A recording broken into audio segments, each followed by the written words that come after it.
Hello, everyone, and welcome to Smashbox TV's podcast number 65. I'm your host, Terry Miller, the Disc Golf Guy, in our Milwaukee studios, joined by the one and only plaid and scruffy Johnny V. Are you going through a life change we should talk about first? I'm about to buy a Camaro. No, an IROC Z. I'm going to go with an IROC Z. There you go. No, the nice thing is I thought about shaving before, but no one can tell on the camera. I look, you wouldn't know if I hadn't shaved for a week or 2 weeks or 4 weeks. And frankly, no, usually most people can't. Up close, there's a little bit of scruff there. I mean, I had to trim mine down today. Yeah. But you look like it's nice. Like no one knows. Terry, this is an audio formatted show. That's right. So no one can see us. Well, I'm sure I'm going to get some comments and criticisms of my haircut. I'm going to go on record. Tight. It's too short. I don't like it. It's winter though. It's just too short. It is. It's a little tight. I'm actually. It makes my face look fat. I think that's the problem. That's it. That's what it is. I blame the headphones. I'm actually looking to get a haircut probably this week because we're doing some family pictures this weekend, birthday party and whatnot. So we got everyone from the family's coming in, so we're gonna do some Christmas card pictures. So I'll be trimmed up real nice for next week too. Maybe I'll shave. Last night when I did get my haircut, the stylist had asked, "Are you single?" No, she had said, your hair is really thick, and I said yes, and it grows so quickly, and I hate it. And she said, oh, well, that's a good problem to have. And then she followed it up with, are all your friends like jealous that you have so much hair? I'm like, I don't know. All I know is it's not something I've always loved. I don't think so. I don't think anyone's really. I don't think anyone. I think some people like the idea of having a full head of hair that's really thick that grows quickly. You're not going to be blessed in that same sense, I think, is maybe what she meant. No, correct. And my hair is fine right now. It's not thinning yet. I've had the, for those who can't see, I've had the little widow peaks up here for a little while, since probably my mid-20s. But I'm pretty happy because both my dad is bald, all my uncles are bald, my grandfather on my mom's side is bald, what they say. And everyone said I was going to be bald by the time I was like 28. I'm 38 now, and I still got a head of hair. Yeah, okay. For now. Well, I don't know if I should be. I think I'll take it as a compliment. Somebody said that it looks sexy. I don't know who they were talking about. And that Terry does have a nice hairline for his age. Yeah. So whatever that means. That means that like it's up here. Like mine is coming up higher. Just saying. Take it. All right. Well, that's Johnny and Terry at the barbershop tonight. That's right. So that's all you're gonna get. We have an awesome show lined up for you. Just literally like 48 hours ago, I was wondering, man, how much content is there really going to be here tonight on Podcast 65? And there's no shortage of news. We've got Dynamite, who's going to talk about some recent things that came up over the weekend, including Disc Golf Park, and some other slightly more personal details. Stay tuned. And then we're going to also talk with Jay Redding, and Jay's not going to talk so much about him or his year or his amazing wife and her play or any of those stories. He's going to talk about a new initiative from the Educational Disc Golf Experience, otherwise known as EDGE. And then our beloved Zotron. She's back. She's back. She's got an internet signal. She's been wandering around the country for I don't know how many months. The wilderness. She's back in.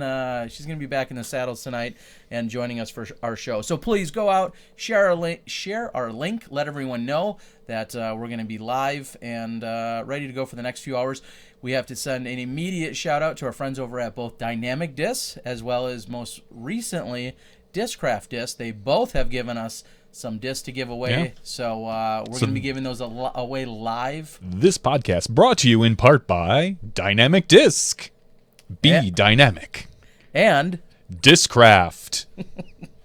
I don't know their tagline. The world leader in disc sports. See? God. There we go. That's what I'm here for. I need a copy. So that's what they call things that you read. That's right here. That's all right. The world leader in disc sports. I knew that. Yeah. So without further ado, we're going to get to the man, Dynamite Vitchie. Let's bring on the intro.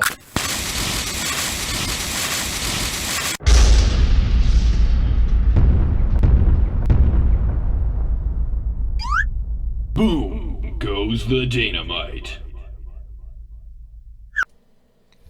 And welcome to the show, Dynamite. How are we doing tonight, buddy? I'm doing good. And were you guys talking about hair? No, there's no I hair talk. in the podcast. There's no doubt about it. Well, it's kind of silly the stuff sometimes we open with, but we're professionals in that sense, and we'll talk about anything. Dana, your hair's looking good. Thank you. Like Thank you. the trimmed up beard, warm Yeah. yet comfortable for winter. Yeah. It's growing nice and nice and red. A little bit of gray popping in there too. Lenny on the board says it must be cold out because you're wearing a shirt. Actually, let's touch on that real quickly. The weather in the Midwest, I know you're just a few hours south of us. The weather around here is ridiculously warm. It's nice. It's really nice for this time of year. They're talking about 50s. It should not be in the 50s in December at any point, and I think we're going to see multiple days in the 50s here in Wisconsin. Today I was out walking around for a course design, and it was so warm out, and you winter sports lovers, I'm sure, are hating it. The snowmobilers, skiers, cross-country skiers. I think I don't know if I said it last week, but I could go for about 2 weeks of really good snow from like a week before Christmas to about a week after Christmas.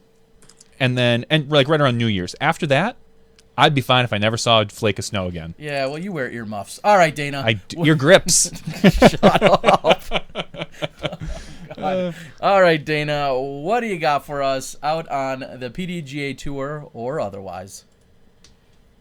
Well, it's a pretty quiet weekend. There's a few B tiers, couple in Texas, Oklahoma. Matt House ran an event down there, but the one I'm going to touch base on is the Charleston Classic, which is a very popular event down in Charleston, South Carolina. They set up a beautiful course in Hampton Park, temp course, and it looks like a really, really fun time. And I think I said it already, but it's really beautiful there. But anyways, Big Germ, he nearly came out of the gates with an 1100 rated round. Wow. And you guys remember a few weeks back at the Spike Heiser Championship finale or whatever it was when Terry was out there. Yeah. Germ came out first round 1092, but he followed it up 970, 937. This time he went 1088 first round and then followed it up respectably with 1042 and 1024. So did Germ get a big hug for that a few weeks back? I think you might have. You might have given him a big hug. Which would only make sense. Smashbox TV, big hug bump. I don't know what more anyone could be asking for at this point. Yeah. I mean, it worked for Brady. It's worked for countless others. And now Germ, he won the Charleston Classic by 3 throws over Josh Childs, and Joey Lutz finished in 3rd place. I would really like to get down there one of these days for this event. Have you, Terry? You've seen anything about it? You know, I haven't. I've heard that it's an amazing event, and it's obviously taking place at a great time of year. Normally, it's snowy and wintry here in Wisconsin. How about this, Dana? How about you and I make a pact that sometime, maybe next year or the year after, you and I head down to that event together. Maybe, and we'll round up some others, but let's head down to that event together, and we'll make it a thing. How's that? My wife's right over there, but I'm totally in. All right. Good. Sounds good. Thanks, Ash. Well, Ashley can come and host the podcast with me. There you go. Perfect. I'd be all right. I guarantee you we double our viewers. Yeah, probably. So yeah, great things. Congrats, Big Germ. Nice playing. Do you know if there was any video coverage? I'm assuming maybe a Sublime flight or someone that was down there. Somebody must have been down there. I haven't heard anything on video coverage. Not sure if McFly is out of hiding. And that's Marty McFly from Prodigy Disc. He has. I haven't seen any videos come out from his way recently, so not sure what's going on there. But normally in the past, I guess in the past few years, he would have been down there covering it and covering all these fall events. But it's something I've been wondering about. But no, I'm not sure if Sublime Flight was there or not. But I did actually, speaking of Sublime Flight, catch some of the Downtown Urban Open, and that place, that looks like a fun with a capital F tournament. But anyways, that second round video is out for anybody who's interested. If you remember us talking about that the other week. Yes, and just so everyone knows, because I know there's a ton of loyal listeners and supporters out there, next in my queue is, in fact, the Spike Heiser finale event we got through Vegas. All of that has been posted, and I would say in the next day or so, you're going to probably see the Spike Heiser stuff start to roll out that I was at. It's kind of nice, it's not as intense this time of year when you're trying to get up a tournament round literally every couple hours, and to get one out and then roll it out and let them marinate a little bit so everybody can take them in has worked out pretty well. So no one panic or get freaked out. Obviously the Spike Heiser event I was at was awesome. It's just kind of perfect that we can do this a little more gradual here in the slow season, and people seem to be on board with that and really appreciate the fact that every couple days they have something new to watch. So it's in the queue. Actually, I think that one's probably even edited. Needs to get posted. Anyway. All right. I know you're dying. You're just sitting there waiting. Sounds to me like you're lazy. That's exactly it. I'm pretty much just lazy. I got nothing else going on. Too much Facebook, Periscope, Twitter, Tinder, mini vlogs. Yeah, I'm course designing. I'm just doing too many other stupid things other than getting videos up or something. Raising two kids. Yeah. But Schweb is on the board telling me to hurry, so I better get it done now that Schweb has commanded such. Get her done. Any other action or stuff taking place at that event that you captured or that you took a look at? Nah, nothing else really jumped out my way on that one. But yeah, I just want to give a shout out to all my friends in Charleston, South Carolina. I did my college internship in Charleston, so I spent a winter there. I think in 2007 or 8ish. I can think of worse places to spend a winter. That's for sure. Yeah. I played disc golf all winter, and it was great. I loved it. But, okay. Yeah. Otherwise, I don't really have any events to talk about unless you guys have something. I know we have a lot of other things to talk about with a number of recent announcements. We do have some recent announcements. Dana? Yeah. I heard a rumor, and maybe it's not so much a rumor because I think it was posted on a lot of places, that you are now working with Disc Golf Park. What? That is correct. I am a Disc Golf Park representative, so I will be working with them to install more disc golf courses in the United States, and I'm looking forward to it. So what's your Disc Golf Park sales pitch? Why would someone go with Disc Golf Park over someone else? What's the advantages? Well, the advantages are we have a great turnkey type system where we're offering everything all packaged up together, as in we've got tee signs, course maps, baskets, some of the best baskets out there, turf tee pads. It's a bit of a hot topic that I've seen on Disc Golf Course Review and a few other places. But I would say that what we're offering park districts and recreation facilities it's a pretty good deal. It's all they have to do is say yes and let us come in and do the work and tell them where to plant some baskets. Yeah, those turf tee pads have been quite a hotbed of going back and forth on a couple of the message boards. People wondering. My only thought is I'm sure they hold up in the winter just fine because I mean they're out over in Europe and Finland and where they get tons of snow. Yeah. But concrete is so easy to shovel. I'm wondering how, like with the turf, how you clear the tee pad off. Like if there's a pile of snow, you can get pretty close, but I wouldn't want to take a real sharp edge shovel to probably one of those. So I'll be curious. I'm looking forward to the first time I get to set foot on one. Yeah. And right now, in the U.S., there are currently, I believe, 2 courses that are disc golf park courses. One of which is it's not officially. They had a soft opening that was designed by Alan Kane and Jason from the PDGA, and the reviews on the course are pretty good. It sounds like it's going to be a great course, but more specifically, the tee pads sounds like initial reports are that they're very nice tee pads, and I think a big part of that is them being professionally installed.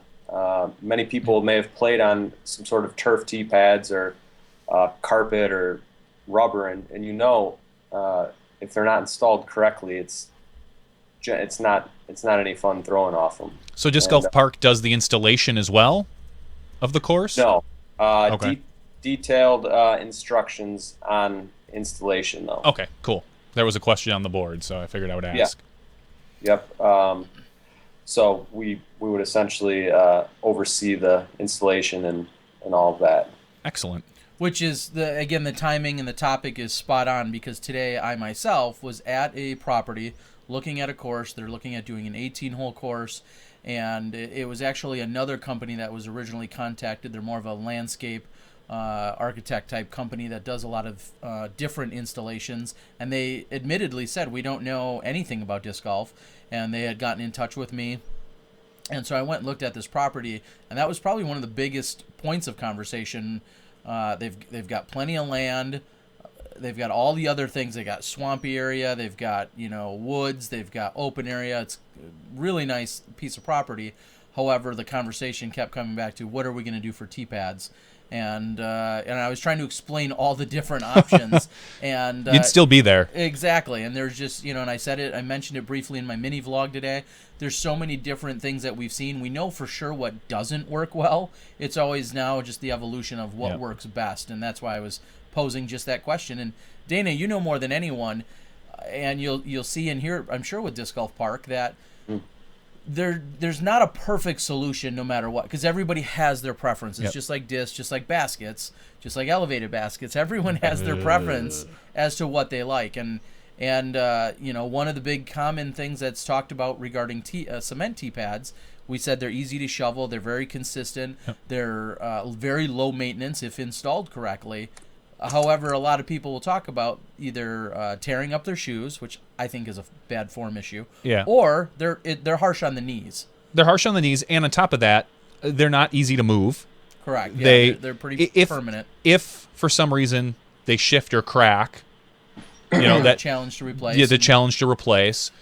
When they do, we've seen a couple concrete tee pads. They eventually do wear down from the rough, and once they do wear down, then they can be really slick. So you do have some maintenance issues in the long run. Yeah, I feel like they're a little bit of an eyesore. When you're out in, say, like a beautiful setting, and all of a sudden you've got this dreary concrete slab where a nicely installed turf tee pad might look better out in a natural setting. Good point. I like wood chip tee pads. Wet wood chips. Wet wood chips. With not boxed in at all. No, just spread somewhere in maybe just like a 20-foot a pile of limestone somewhere in there, just in the middle. That's my favorite. Limestone might help, but the flat out wood chips not so much. Yeah. So for all those out there listening who haven't worked with courses or course design, wood chips are arguably the single worst possible thing you could put down. I've seen them do that at a number of courses. They think, let's spread some wood chips here. It'll be great. Players can throw from those. They obviously get slick, and they spread everywhere, and they're hard to maintain, and they break down, and they get caught up in mowers. So wood chips are just about the worst thing next to just a mud pit. The least you should be doing is some kind of crushed limestone, of some sort, or some kind of traffic bond or whatever, everybody calls it a little bit different thing, but something of that nature will at least get you started for a tee pad. But There's some good stuff out there, whether it's Disc Golf Park's website, Innova's website, DGA's website on discgolf.com. There's a lot of different ways to go about tee pads. So take a look out there. Make sure you're just installing a nice tee pad where, whatever the method. One thing I talked about before we move on that I talked about with this gentleman today was some parks, and you said eyesore. Some parks want a more natural setting. Some parks. Yep. There's a great course in northern or central Wisconsin. It's a very eco-friendly area and park and system, and the last thing they'd ever do is install some kind of cement into their park. So they go with the rubber. What if I mats. paint the cement green? You could do that, or no. There's additives. There's additives, yeah. The paint on concrete usually is not so good because that gets slick as well. There's additives that can go into correct it, though. Into the actual concrete. Yeah. But anyway, so that's T-pad talk. I was just gonna say, welcome to T-pad talk. It is T-pad Tuesday there. T-pad Tuesday on Smashbox TV. So we got Dana. What do you got? Bears. The Bears. Oh, I thought we were doing that. What's your favorite T-pad yourself there, excluding the AstroTurf? I'm not too particular. As long as it's a safe, flat surface, whether it's a cement tee pad or a properly installed rubber, or you go out to Maple Hill and they've got the pavers, which are very nice tee pads. I think those have worked well out there for Steve Dodge and Dave. But yeah, as long as it's I think like I said earlier, properly installed, that's going to be nice. And I'm excited to get an opportunity to hopefully play off these Disc Golf Park tee pads here more often, and that'll be one of the nice things for players when they're searching out courses. If they see it's the Fox River Disc Golf Park, they're going to know exactly what they're getting because all the disc golf parks are going to have the same equipment, the same style tee signs, the same tee pads. It's not going to be a guessing game. And all right, I don't know if this course is going to have this, if they're going to have that.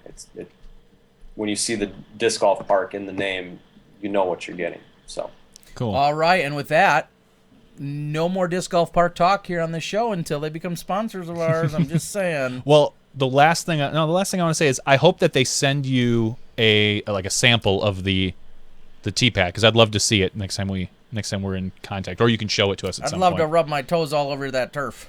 That's what I'd love to do. Don't get turf toe. I don't know. So anyway, what else? What other news do you have, Dana? What other announcements? Well, I think some people may have put 2 and 2 together, but 5. 3. Yeah. Isn't that a Radiohead song? 2 + 2 = 5. Hippies. But since I am working with Disc Golf Park, and Disc Golf Park is ran by UC Maresma, Discmania, Innova, it didn't work with my Prodigy sponsorship. Okay. So I let Prodigy know about a month ago that I was going to be taking a position with Disc Golf Park, and thank them for their wonderful support this year, and let them know that I was moving on. So you've moved on officially to? Officially to Disc Golf Park representative. As for what discs I will be throwing in the future, right now I'm just throwing Arobi. whatever I would like, including an Arobi Epic, definitely for putting. Yep. But yeah, right now I'm just enjoying playing disc golf, and when I can get out, fortunately I'm not taking advantage of this nice weather that we've got going here. I've had to work this week, and I have work scheduled tomorrow as well. But yeah, we'll see what 2016 has in store. I can't say either way. I haven't signed any contracts with anybody. There's been some talks here and there, but nothing is set in stone. So if you would like to sponsor Dana Vici, reach out to Dana at Dana Disc Golf on Twitter. Right? That's what I got. Is that a good plug? Yeah. Yeah. Yeah. Okay. Better come So with that cash, though. what's that? I said you better come with that cash. Come with Oh, the cash. dang. Go make it rain. I have no cash. No, we don't have any money to throw around, quite literally. Well, congratulations, Dana, on the new gig. I look forward to seeing what you have for 2016 as far as if you pull down a disc sponsor particularly, or if you go open bag, depending on what you do. It'll be interesting. I'm Yeah. just. I will keep you guys updated. Is it fair or pretty safe to say that you more than likely will be throwing products within the Innova family, being Innova and/or Discmania? Is that a fair assumption, or?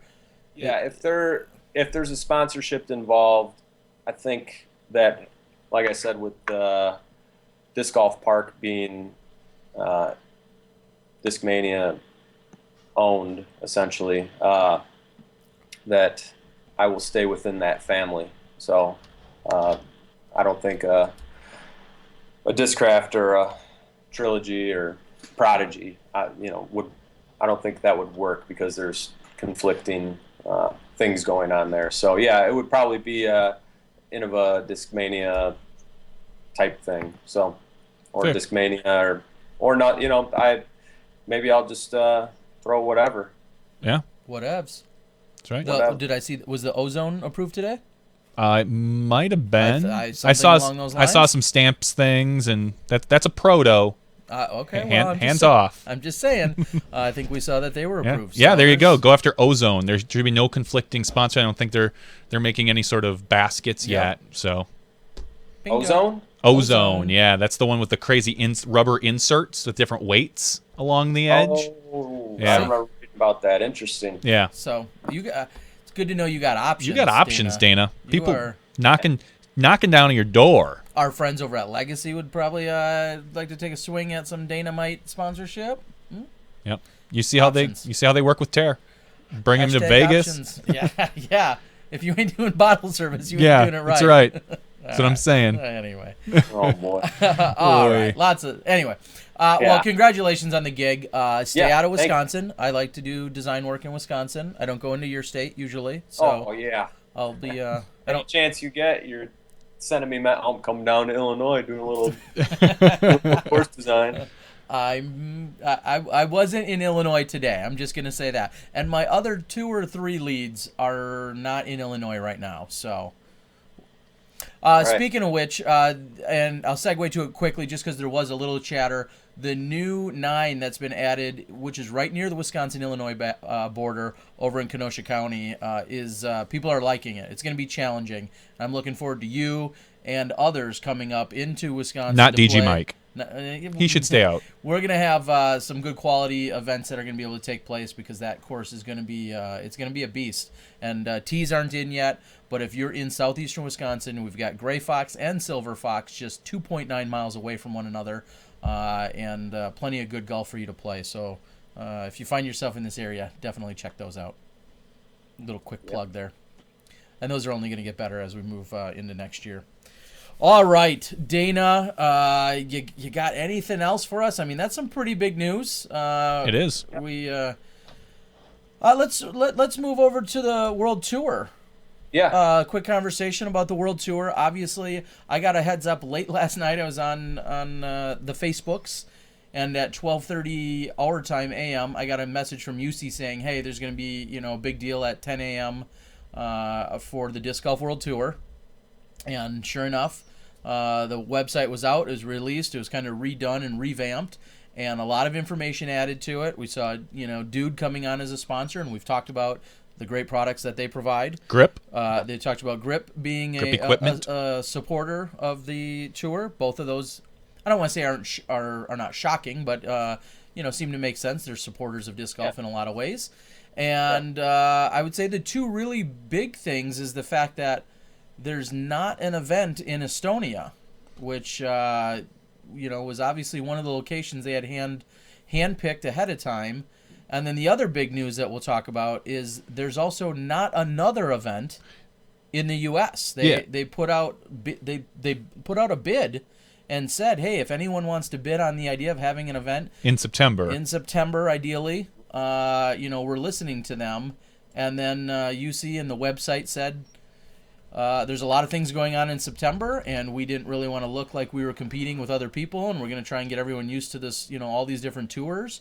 And so they're not going to have an event in September. So that means just 5 events for the World Tour, one being already the USDGC. Yeah, and he did say online something about, this is being the first year, but in the future it's inevitable that we're going to have overlap. I saw that was one of his posts. Yes. So, Dana, thoughts?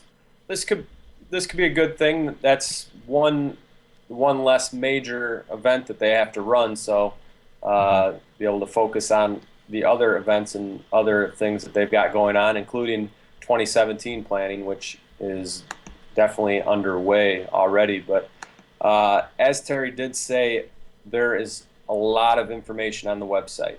Like there might be, Nate Heinold has a lot of information out. The Disc Golf World Tour might have even more, and included in that information is registration for the La Mirada Open. Starts this Thursday, and it looks like they're limiting it to 144 players over 3 rounds, and they are going to be playing a slightly modified Golden State layout. I believe UC is going to be out there sometime in early 2016 to put his touches on the Golden State layout. So if you guys want to see the Golden State layout, go over to the Disc Golf World Tour website. They've got a couple of videos from some previous events there, and our friends at Central Coast Disc Golf, I think one of their videos is up there, but they've got some on their YouTube page. Also, in all the also posted was the registration will be in 4 phases, and that they're going to be using their own Disc Golf World Tour rankings. First phase registration will be for the top 100 players in the Disc Golf World Tour rankings. And then from there they go. Second phase is 970 and above, third 940, and then the final phase is 900. And they will also be offering up wildcard spots that will be given out at the discretion of Disc Golf World Tour staff or the event staff. So La Mirada, Jeff Spohr is the tournament director, and he'll be able to give out a couple wild card spots, it looks like. So I've been called a wild card once. Anyway, yeah, you're right. And one thing UC had said to me is like, there's a lot of information out there, and I saw all those things we just talked about. I will admit, until just a few minutes ago, I did not realize that when you go to the schedule page, you click on tour and then schedule, and then there's an event page for each of the 5 events. I did not realize that was, for whatever reason, I did not click on that. So all 5 of the events have a write-up, have some details on them. I'll admit I didn't see that earlier because I was thinking, you said it, as did UC, there's a lot of information out there. I'm like, I read it all in like a few minutes. Yeah. But if you click on the individual... drill down. Yeah, the actual events, there's more information on all of them. So as we said, kicking off a week after the Memorial...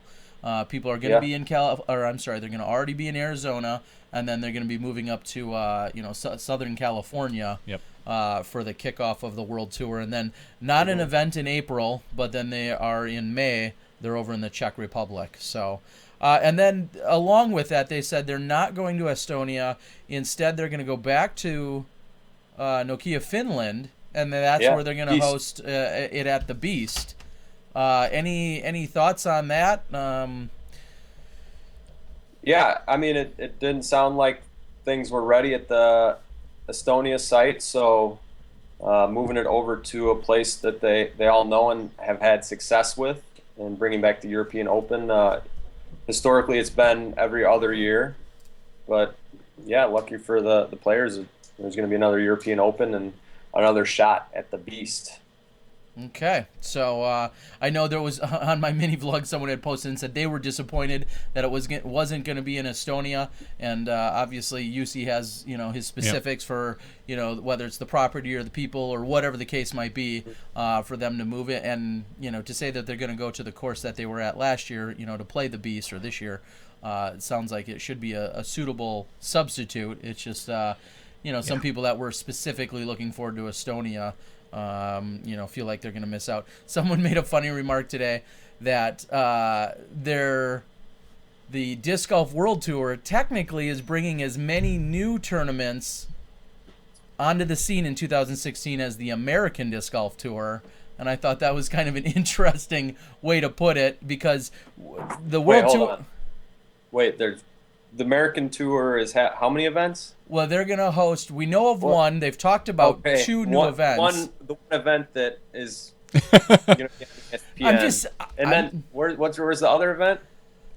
We don't know yet. Yeah, they talked about having another event, but my point is... It seems like your friend that made that assessment is a little off, because it sounds like there's one American Tour event, and there's definitely two Disc Golf World Tour events happening by my math. In the U.S. I suppose. I think what they meant was the U.S. DGC was happening no matter what, whether it was considered part of the World Tour or not. But well, that's kind of getting... Nonetheless. Yeah, I mean, you could say something about the Pro Tour. I mean, they're not bringing any new events. They've got 5 or 6 awesome events that they've picked and chose from. So certainly some disappointment. I know even our friends over at the Mad City Open had been one of those bids that were saying, hey, we'd love to be part of the World Tour.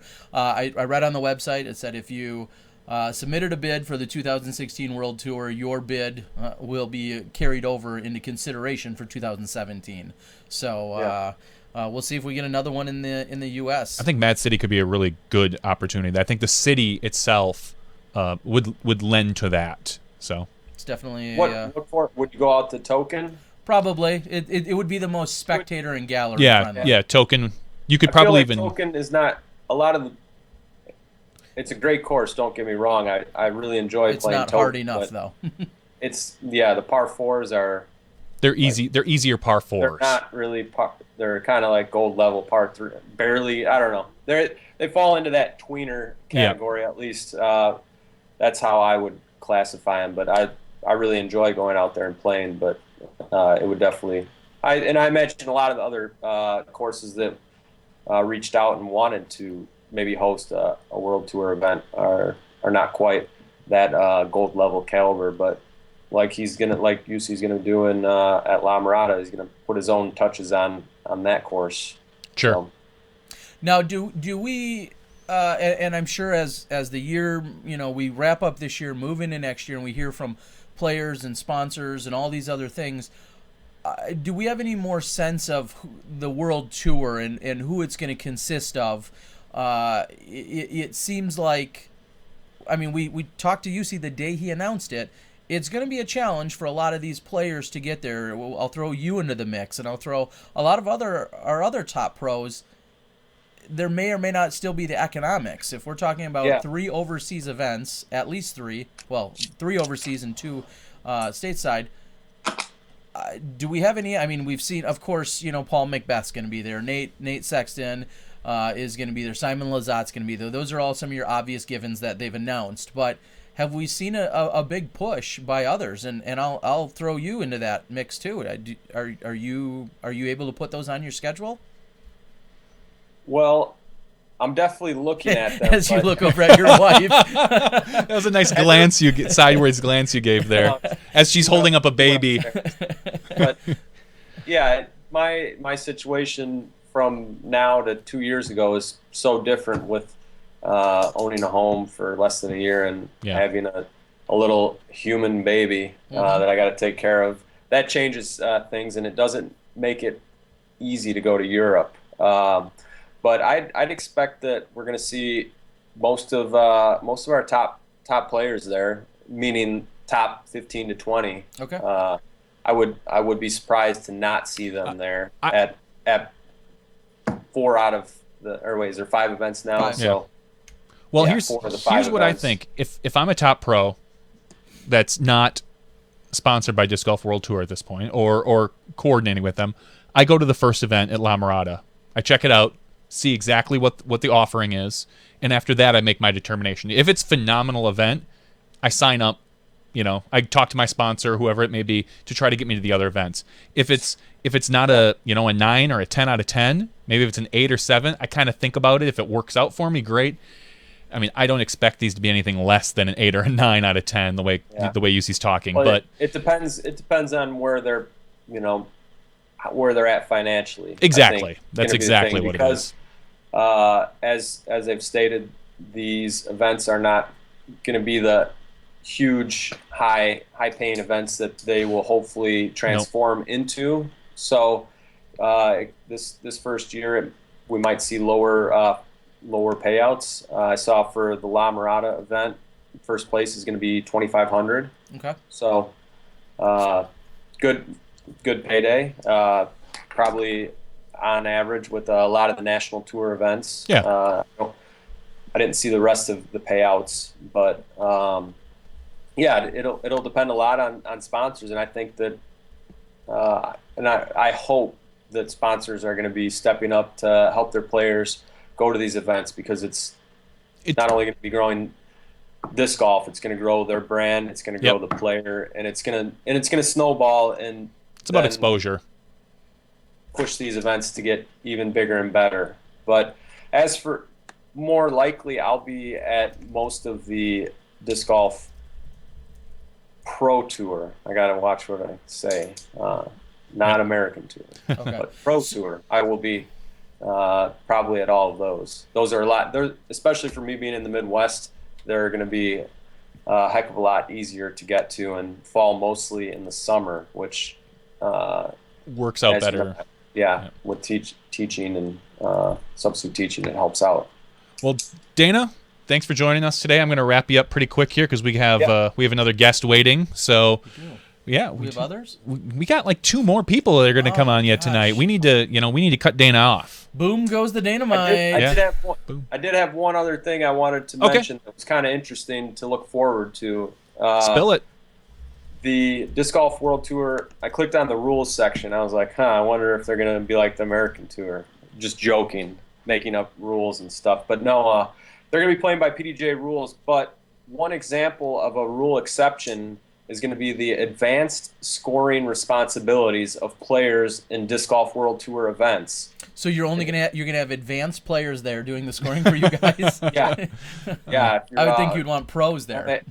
Yeah. And this is where I have I don't want to get into Let Dana explain it. I know. Fully. I know. Do you have a full explanation to that before we? Well, I was going to continue on saying an advanced scoring system will be used at all the events, and players will be provided with ample instructions and training for the new system. So this is going to this is Common Core math. They're moving to Common Core math.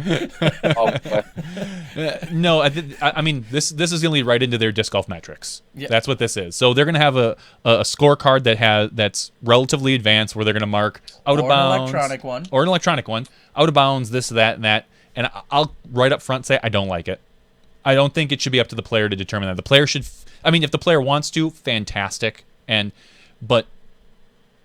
But ultimately, the player should be responsible for the end final score. I got a 4. Well, I don't care how. I mean, that's my thought, obviously. So you do that for all your events, Johnny. Yep. And then for these Disc Golf World Tour events, the players are going to have a little more responsibility, and maybe it's just for this first year. I hope so. Yeah. It's going to be something, and it's going to. I believe, morph into having scorekeepers on every card that are trained and know what they're doing. But things with this year, it looks like the players will be helping out with that scoring matrix stuff. So, but it's going to be cool to see the stats from it really all will. The players. I'm really excited for the stats. I just it's going to be, yeah. I just have some reservations about the players having to do that ultimately. So, I hear you. But I think it'll all iron itself out. I'm sure. I'm not too worried about it. Yeah. So I will let you guys go. You're talking to Yeti, huh? JJJ. Yes. Yeti's son. Yes. We'll tell Yeti I said hello. I'll be tuning in for as long as I can stay awake. And is it the return of Zotron tonight? It is. Zo. She'll be back. Nice. She's got some sweet action for us, and we're excited to have her rejoining us again tonight. Yeah, and I just want to give a quick shout out to Charlie Boris. Birthday. Yeah, he's a good guy. I know he's supported the DG guy, and he's bought some discs off me, and he's just a really nice guy. So shout out to Charlie. Happy birthday. Dr. Charlie down in Florida, Circle One Productions. We appreciate everything you do for us, buddy. And I look forward to seeing you during Throw Down the Mountain, taking place in March. That's where I've run into him the last couple of years. So looking forward to it. Good call, Dana. All right. Have a good night, Dana. See you, buddy. Thanks. Later. All right. Well, there you have it again. Dynamite giving us the scoop. What did you say the quick recap would be? Dana's with Disc Golf Park. They design courses. Primarily a Discmania product run by UC. And Dana is no longer with Team Prodigy. And Two big announcements. There's always the big first, like who's going to jump ship, so to speak, or whatever. Or who's move. going to move, and there's a whole thread on Disc Golf course review. It's got to be like 50 pages deep by now of people speculating and this and that. So, one person I know who's not moving, who's not going anywhere, who's very happy with where he's at. We have Who? Jay Redding. Fuzzy J Redding. A little- Hey, what's going a little on, bit. everybody? Hey, buddy, we'll cut our video to you so you can still see Yep. everything that's going on. First and foremost, we just wished Dr. Boris a happy birthday, and you share a birthday, buddy. Happy birthday from all of us at Smashbox. Thanks for being a supporter, and thanks for being so awesome. You're, 39 again and a half? Yeah, 39. That's it for sure. I'm about ready to break into this Masters division. That's right. Yeah, There you go. You're going I've to take been it by hanging out there storm. for a few years now, actually, but it's good to feel healthy, and you're only as young as you feel. So I got out and played disc golf today. I had a great day. So I actually had a snowball fight in 73 together weather, if you can believe that. How does that happen? We don't even have snow up here. Yeah, how does that happen? No doubt. So I spent the morning talking with friends and family on the phone, and then I decided it was a beautiful day out, and we went and checked out a brand new course just down the road at Texas Lutheran University. Okay. And coming across one of the holes here, and we see a pile of snow. So we actually thought as well, how could this be happening in Texas with 70-degree weather? But it looked to me like they had one of those things that they do in Texas, because some of these kids have never experienced snow in their entire life. So they actually bring in a company that snow blows a sledding hill worth of snow or something. And, Texas kids go crazy for 20 minutes before it starts melting. And they have to make more so they can do it again. I guess Wow. that's how it got there. That's my guess. But Wow. made for a great snowball fight.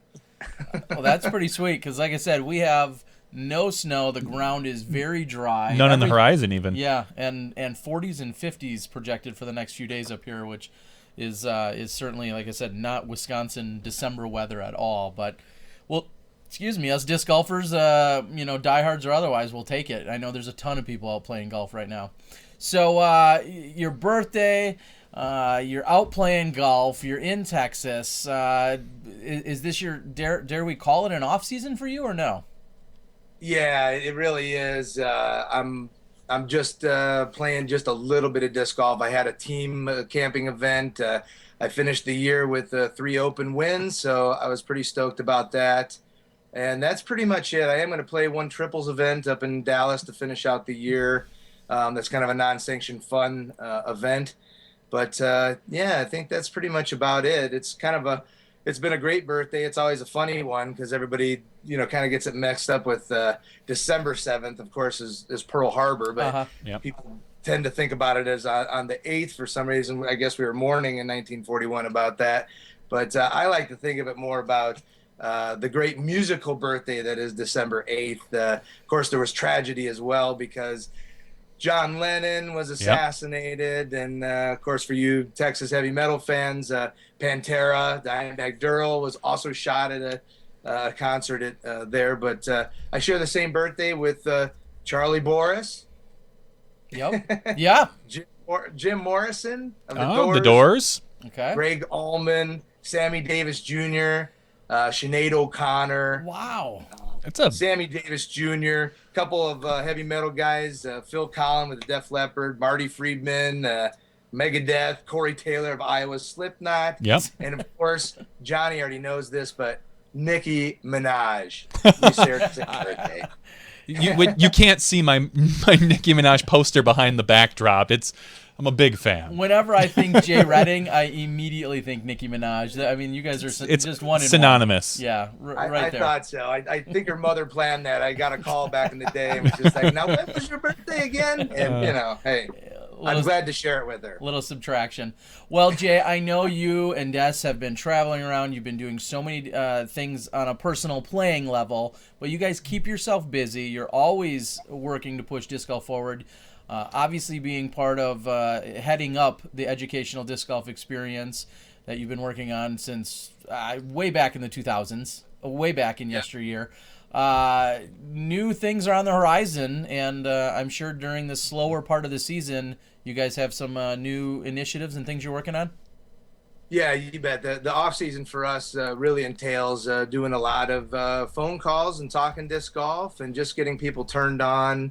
And it's where we do a lot of conference appearances. And currently we're working on our 3rd edition of our Getting the Edge educational disc golf curriculum. So we're super excited about that.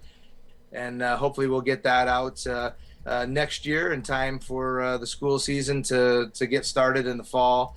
And we're really excited about that.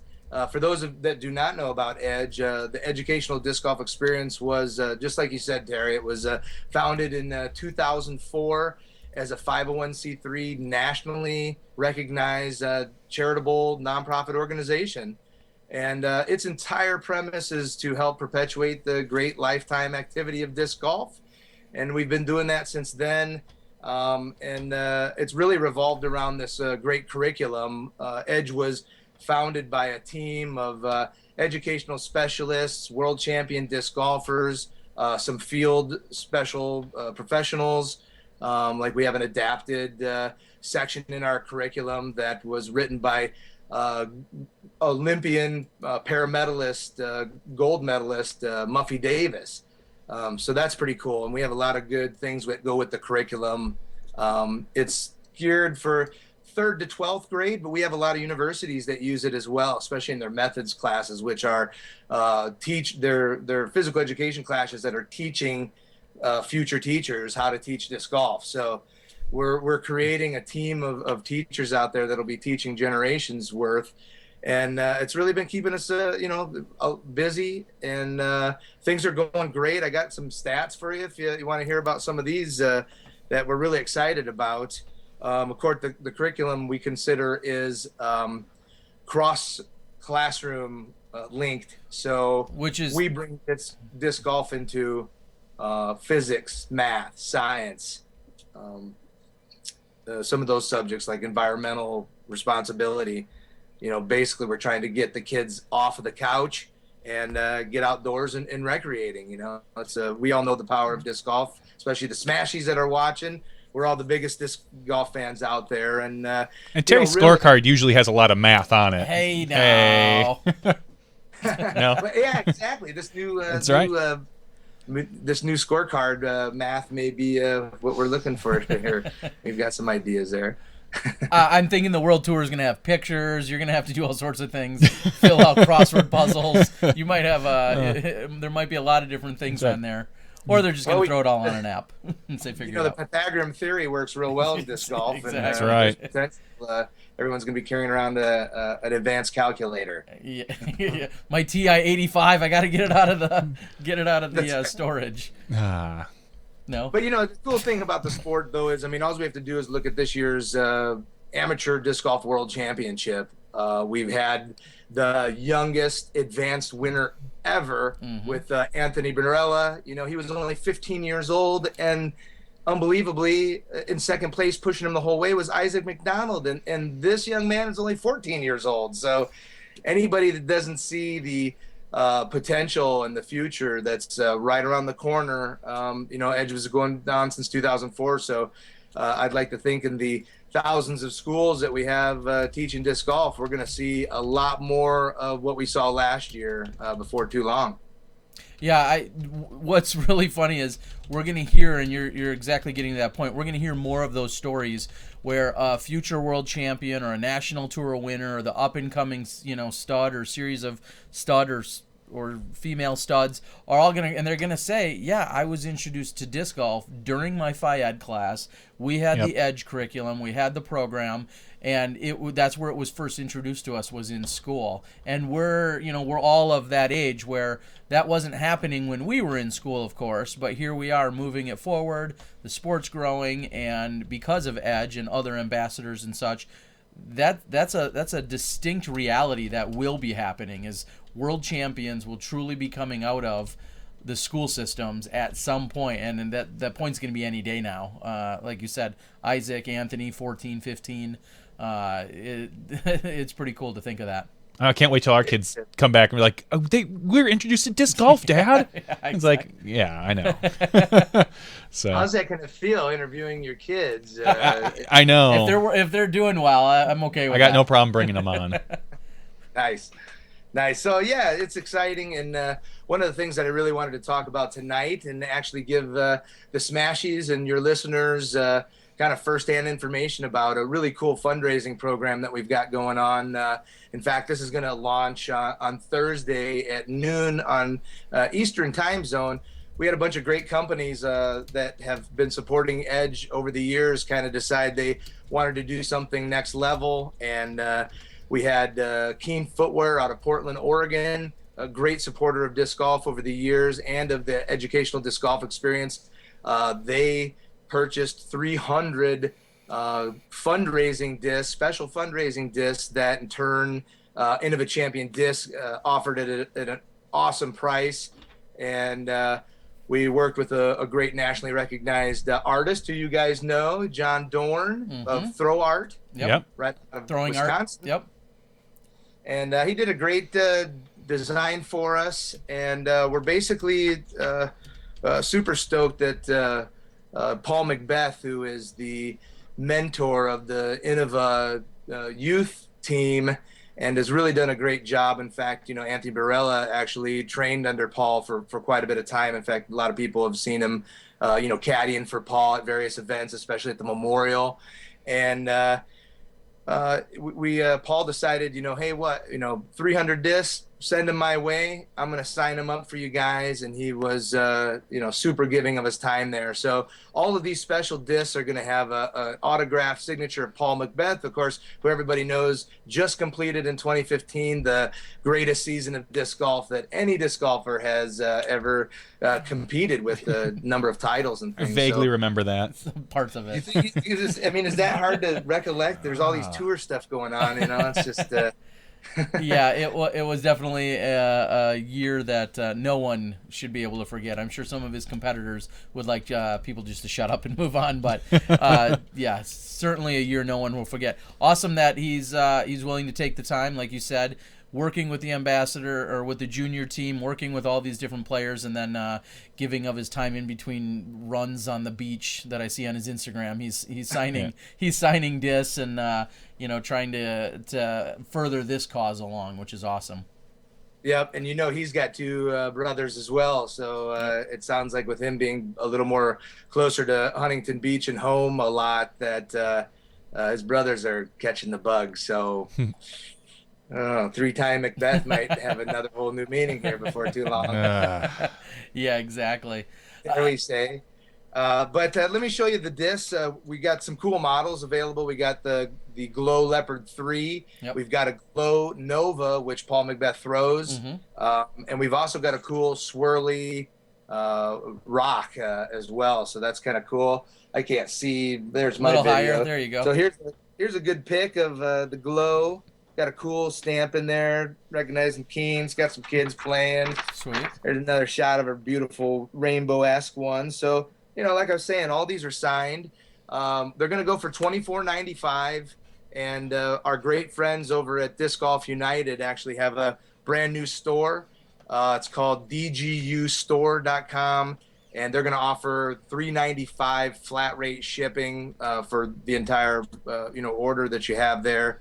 So it's a pretty awesome thing, and 100% of the net proceeds from this program are going to go into our sponsorship program. So basically, all the money that comes in is going right back out to, we get a lot of inquiries of unfortunately the physical education world is deeply underfunded.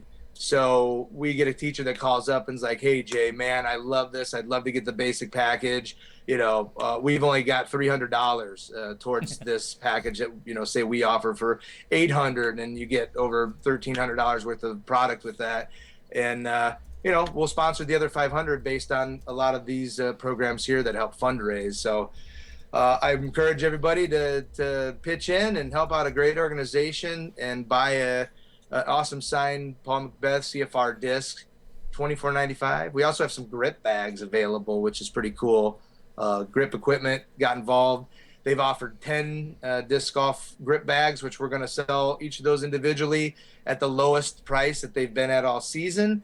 And you also will get a CFR disc with that as well. So we have 10 opportunities for that. I think those are going to go super quickly, and I hope the discs go just as fast. So sweet. So and that's dgustore.com. That's right, dgustore.com, and they're going to be live starting this Thursday at 12 noon Eastern time. So that would be on the 10th. Yeah. Yep. December. Today's the 8th, so that'd be the 10th. Yes. So pretty exciting stuff. We're stoked about it.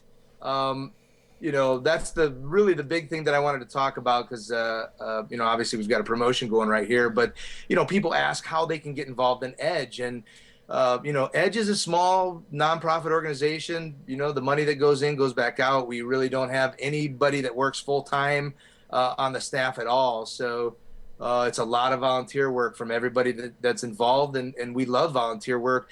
At times we can use people around the country, and we have, but the biggest way that people can have an impact right now, it's just like I just watch public TV asking for money. Guess what? Nonprofits need money. Yep. As I've worked with a nonprofit now for quite a long time, that's really what it means. It means, financially the group spends all the money that it brings in. That's what it's supposed to do. So, it's a great thing. I've got a few ways that people can help, though. Obviously, buying a disc, that's what we're saying. And you can get something back that way. I mean, that's kind of cool for the folks that are looking for a cool reward or intrinsic thing from that. But, USDGC has been a huge supporter over the years. So buying a disc, anything that supports them. PayPal. There's a PayPal button right on the Edge front website. You can click on that and kick in $5, $10, $100, whatever. Because we're nonprofit 501c3, your contribution may be 100% tax deductible, which is pretty coul at this time of year. We know all those high rolling disc golfers that have a lot of expendable income. Disc golf rich. Disc golf rich, that is the tag, right? Yeah, right. It sure is. So, there's some great other ways. Anybody that's buying online on Amazon, there's a great program you can sign up for. It's free. It's called Amazon Smile, and you can choose Edge as your charitable group. Oh, that's and you fantastic. don't have to do anything. You just shop, and Edge gets a very small percentage, but if enough people do it, it actually looks like a really nice contribution on a quarterly basis from Amazon. eBay for charity, same thing. You guys have discs laying around in your closet or something like that, you can use the Educational Disc Golf Experience as your Edge charity for eBay. You can give 10% of the sale. You can give 100% of the sale. So if you just want to reach in the closet, pull out some of your old plastic, throw it up on eBay, it'll all filter into the Edge account, and we 100% use those funds to attend conferences and keep the great boat floating to keep the sport growing in that fashion, with getting kids outside and recreating and sharing our great game. You can also DGU, if they're registered through tournaments through DGU's website, it's got a nice little button at the bottom. You can round your entry fee up from an $85 to $100 entry fee, and 15 of that will go to Edge. And so there's a lot of great ways people can get involved. If anybody is a tournament director, we have an awesome program called the Tournament Charity Program. That's been a fabulous program that's been going on for quite a few years. Just in the last 2 years, that program has worked with over 100 tournaments in 22 different states. It's raised $50,000, in which we've given out 72 different school grants to 16 different states. So again, the money that comes in, it goes out. People can run an event. We've been some people that, quickly just to give a shout out to, events like the Sky High Showdown in California raised $3,800 last year, which is Wow. pretty amazing. Yeah. And some other great, the Iowa Tour donates $2 per head from their events in the Iowa Tour, as well as the Western Arkansas Flying Disc Association. Each of those groups have donated over $2,000 each of the last 2 years. Russ Burns, that runs Disc Monkey out of Missouri. This year he did $2,300 from his series, which is pretty awesome, as well as Matt Seary from Heiserbaum Discs. His 5 events that he did, they raised over $2,500 for Edge. And, Nice. Again, all this money gets spent. Most of it goes into an account for that state that it's made in. So if Wisconsin has a tournament charity event, that money gets actually spent back in Wisconsin, which I think is a great way to show the tour players that they're doing something that's impacting themselves locally. Definitely. If there's one thing that we're getting better at as disc golfers, we're making it easier and easier for people to try and donate to us. And Edge is all on top of it. And you need to be, because if you make it that easy, like you said, in all those different ways, whether it's through the DGU store or through hosting a tournament or PayPal and all those other methods, the easier it is, hopefully, the more that comes in. So, Well, 15 years ago, the only real charity you heard about connected to disc golf was the Real Ice Bowl, was the big hunger drive. yeah, that was And one of now- the few. Yeah, exactly. And now, you can't throw a rock at a tournament without hitting some sort of charity, and it's great that everybody has something, whether it's Edge or St. Jude. There's Throw Pink or Throw whatever. Pink. Yep, There's all the- always ways to donate. Yep, and really, and when you think about that, it sounds like, wow, there are a lot of different places that I can go with, and all of them are fantastic. And to me, that's the great thing. I mean, disc golfers by nature, we're very giving people. We want to see things and people do well.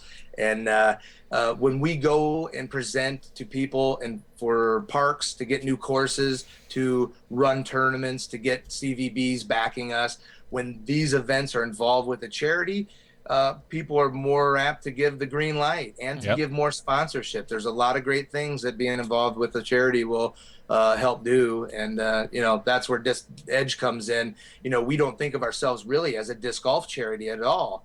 In fact, we think of ourselves as a youth and school charity where we're helping out underfunded programs in physical education, which are getting kids outside, which are recreating and fighting childhood obesity and type 2 diabetes. I mean, we all know all of that and what, disc golf can do for that. In fact, I keep meeting folks that tell me about how much they used to weigh, and it's just mind-boggling.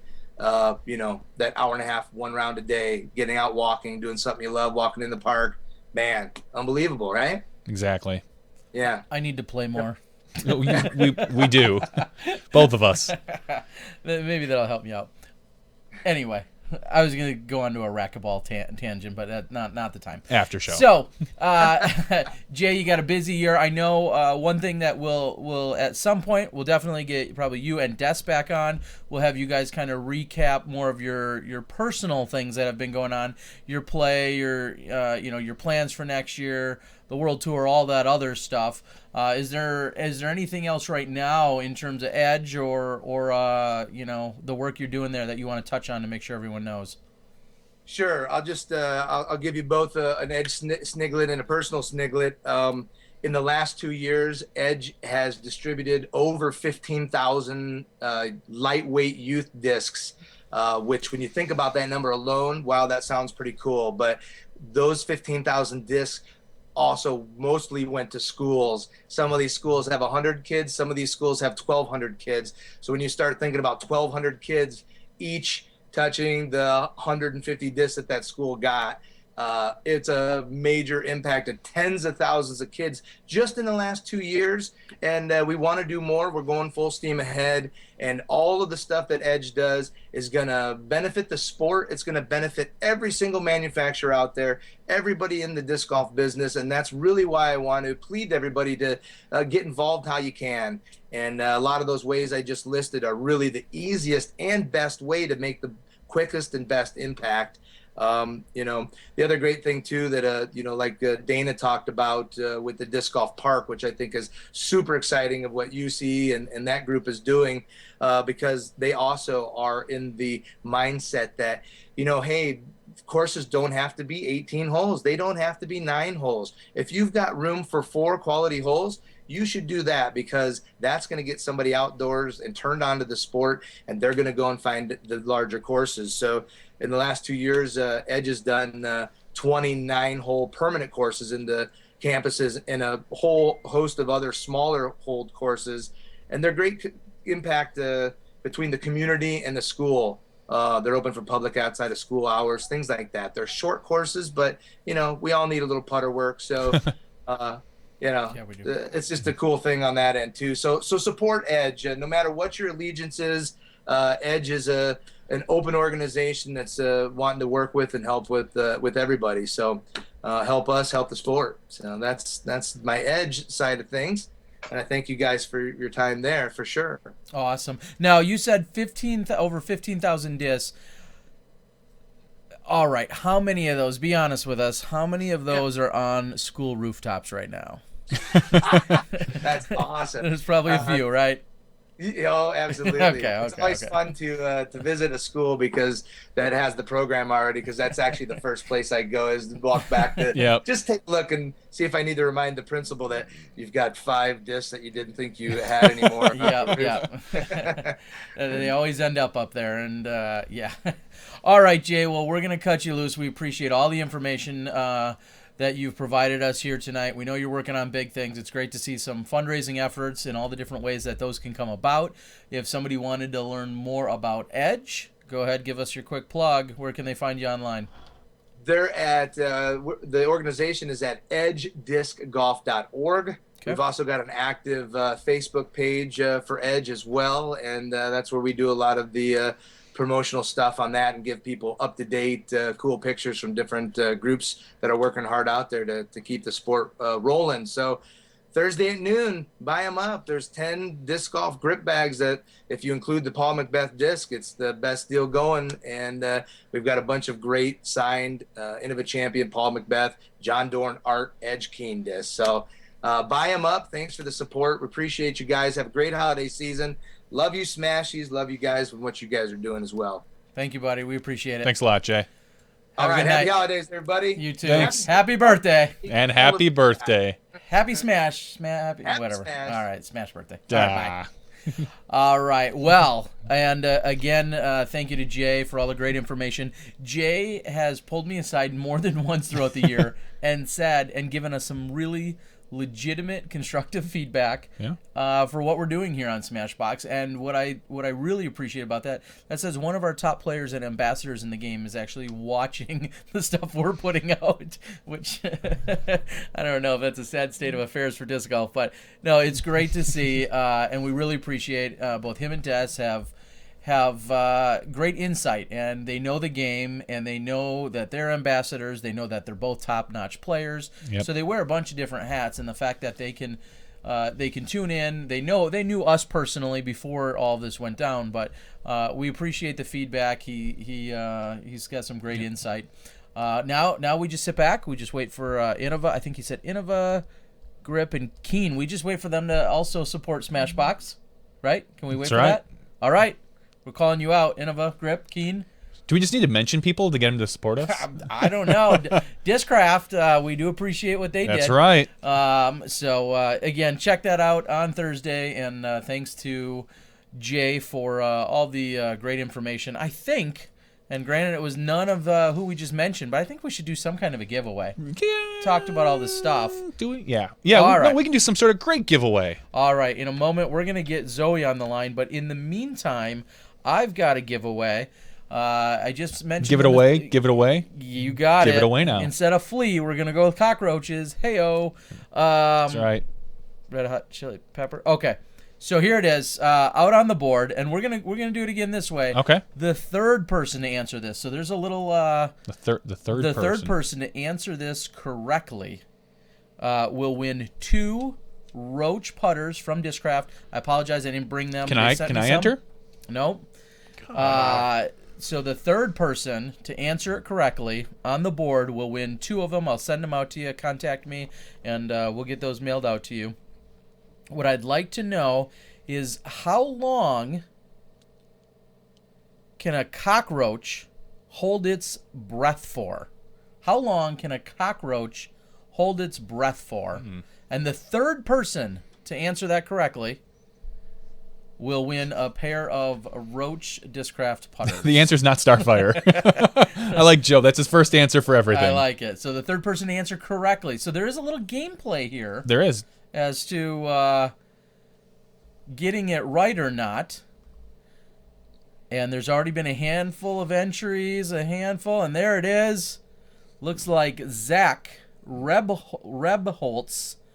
A bunch of right answers, but from what I can see, I think Zach Rebholz was the first to answer it correctly. The answer is, in fact, according to the pestworld.org. Yep. He was our third right answer. He was the third correct answer. Steve Winslow had it correct at 40 minutes. And then Kyle Groff had it correct at 40 minutes. And so the third person to answer it correctly was Zach Rebholz. Zach, reach out to me. Send me a message on Facebook, either through Smashbox or the Disc Golf Guy, and we will get that to you. 40 minutes was the correct answer. There's all sorts of interesting roach facts. And now I know they survive forever, much like the Discraft putter will. You got it. So 40 minutes is the correct answer, again, thanks to pestworld.org. And we'll get that out to you. So, yeah, people are good at Googling, but the best, like I said, if you don't just give the first. Yep. Okay. You know? I'll get more clever. It might not be the third next time. So stand your choice. Every week I put up with this. Every single week. You're welcome. You're welcome. All right, let's bring on the amazingly talented and well-traveled good friend of the show, Miss Zotron. Oh, hey. Hey. How you doing tonight, Zoe? Oh, I'm so good. It's been a really good day. How Yeah. about you guys? I'm fighting off a headache. We're here for a live podcast. Johnny V. Scruffy. I don't think it gets any better than this. It doesn't. No. So that's good. So we're glad to have you on the show. We know that you travel. We know that you're always working, or you're doing a clinic, or you're in between states, or you're doing something. But you're here tonight, and you got some good stuff for us? Yeah. Okay. Well, first of all, I'm just so happy to be back here. And Well, where are for you? those of- First, well, let's start there. I'm in my hometown Okay. of La Grande, Oregon. Okay. I've done a Smashbox podcast from here, I think at the beginning of summer or sometime in there. I was at my best friend's parents' house, Okay. and tonight I'm at my best friend's house, Emily Kinney. Okay. And Uh-oh.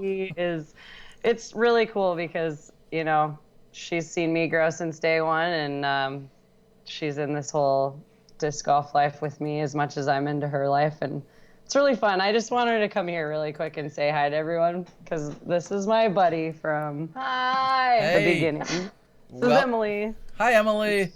She's a disc golf enthusiast. Welcome to the internet. So yeah, I'm in La Grande. I'll be house sitting here till just before Christmas. And then I think I'll head down to Santa Cruz, California, possibly. Kelsey Wilmerding is inviting me to Missoula, Montana. Emily has invited me to hang out with her parents and her. I'm shopping for Christmas plans, but I'm only specifically here until the 20th. Wow. So You're if a wanted any- woman. Any Everywhere. suggestions, just PM me. Everybody wants Zoe to come visit or hang out with them. What's the weather? I know we'll keep it light, but what's the weather like over there? Since we're so void of snow and everything else here in Wisconsin. Well, interesting you asked. I would have been on last week, but I was in the middle of an insane snowstorm traveling to Bend, Oregon, the very center of the state. We had 18 to 22 inches fall in one evening, and then it froze, and all over Central Oregon was an accumulative like 1.5 foot of ice to just drive on. So that was really, really scary. And it actually, being the fact that I had to travel to Portland and Corvallis and Bend and then back to LeGrand, I have a lot of time in the car in these really bad conditions to think, about everything. But I specifically during this winter driving have been thinking about what can I do to help, or what can I do to be better? What can I do to be safer? And it'll bring me to my lesson here tonight on driving, which is actually based on disc golf driving, but I want to make analogies and compare it with driving a car. Okay. Especially in weather. And I want to do that because, well, I drive professionally and so do my friends on tour. And I just think that if I can motivate you guys to think about some of the things maybe I am, driving a car and driving a disc is not only going to be more fun, but you're going to look better and be safer doing it. Okay? So without further ado, let's get into the lesson, right? Okay. Driving a car or driving a disc and anything else for that matter in the world that you choose to do always kind of comes with, well, the beginning. You start an activity or you start a sport, you start to learn how to drive a car, then you get the hang of it, right? So hopefully, you start something new, you get the hang of it, then you repeat what you're doing, okay? You develop these habits and routines off of what you're comfortable with. So I know I learned how to drive when I was like 12 or 13, and I got my permit when I was 15, started driving a stick shift little Toyota truck when I was 16. And I remember you had to know how to go, you had to know how to stop, and you had to know how to let people know what you were doing on the road. And then I just continued to do that for at least the next 5 or 10 years, I would say. And thank God, I got away with driving well, not being in too many accidents or anything like that. And driving was driving. And I never thought about being a better driver, or why would you want to, until being on tour, and driving all over the place. And I'll get back to the why would you want to. And I want to switch gears again to disc golf. I think that there's a lot of you out there over the winter season that could totally benefit from making your disc golf game or practices more fun if you had a little bit more to think about. And I'm going to compare some of the things in driving a disc with driving a car. So my Christmas gift to all of you is food for thought to just be a better driver, period, in all the categories that I think are great. One thing, just so that we're all on the same level about disc golf, is that whether you choose to start with a sidearm or a backhand, those are the two dominant drives that you're gonna, pick from, and you're gonna stand still and throw the disc, right? So then after you've thrown it and you're a little more comfortable, you're gonna keep throwing all these reps. Then you're gonna realize you're topped out, standing still throwing your sidearm or standing still throwing your backhand. So now you have to add speed in. We have to add something in to make it more, right? So then you add 1, 2, or 3 steps, maybe even an X step, which would be for backhand. I don't know, I kind of feel like some people can do X steps with sidearm. You step up in front of your other foot, but a little too technical for what we're talking about right now. I just want to say, to get past or to the next stage after standing still and driving, you want to add some speed. You want to add steps, okay? And then you're going to need a lot of reps on that, because once we've added speed to anything, we're a little more out of control. So hone it in, 10,000 reps. Yep, we're becoming better. now we're topping out again. We're not able to throw any further, and I'm not impressed with our game. What do we do now? Good question. Well, I'll get back to that as soon as I switch gears back to driving. Because I bet a lot of you disc golfers out there are at the stage where you're wondering why you love the game, but you're kind of almost at a bored stage. Well, it's because you haven't thought about the next step. Like, what are you going to do to now improve your already kind of plateaued perfect drive? And I'll get back to that. I think a lot of people tend to get stuck or in a rut once they hit their max distance drive. For, we see it in disc golf. Like, you seem to accelerate really quickly those first couple of weeks. You go from 150 to 200. And a lot of people peak out at 250 to 300. But then there's that step on how do I get to the next level. Exactly. And I would say with all of my lessons, every single friend or new person, anybody in disc golf, everyone eventually just gets a little bored with plateauing, just like what you said. And so we have to have somebody, sometimes we have to have people tell us what the next step is, because we can't just make it up on our own. I know I couldn't have if I wasn't studying with Dustin, and if I wasn't playing the professional tour and watching all the top level athletes throw these insanely rated rounds, these really far distances, and all these extra shot shapes. I wouldn't know how to progress my throw without being there. And since all of you maybe aren't on tour with me, or all the other homies, I can tell you a few things tonight. So before we get there, the first part of my present was about driving a car. And I bet, Terry, how many years have you been driving? 20. Well, I did get a ticket. People think I'm pretty much on the straight and narrow. I did receive a ticket because I was busted driving my friend's car when I didn't have a license. How old were you? Ooh. 15. Okay. I didn't have a license yet. I was driving his Geo Tracker, just to put that to time and date stamp this. Geo-Tracker. A Geo Tracker. Of course, we had a sound system in it and all that stuff, but a Geo Tracker. Yeah. So it'd stick, and I was driving illegally, no license. Yeah, not All smart. right. Yeah, well. No big deal. Johnny, how many years have you been driving? Pretty much the same. Yep. Uh, We're almost the same age. Yeah, within a so few 90 months. since 94. Yep. Okay, sweet.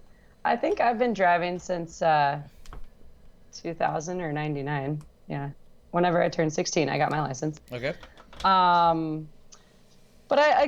no one ever told me, they said, drive good, pay attention, don't do this, don't do that. They told you the what nots to do. And tonight I want to challenge everyone to maybe something you should try doing.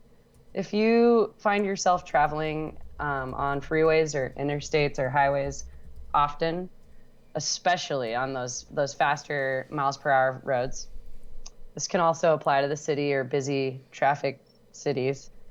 How often have any of you ever, been able to say, I've got a red truck behind me, on my right side there's a white van, and on the left and in front of me is, how often are you looking in your mirrors, and how often do you really know during your commute daily or your road trip or your drive what's around you?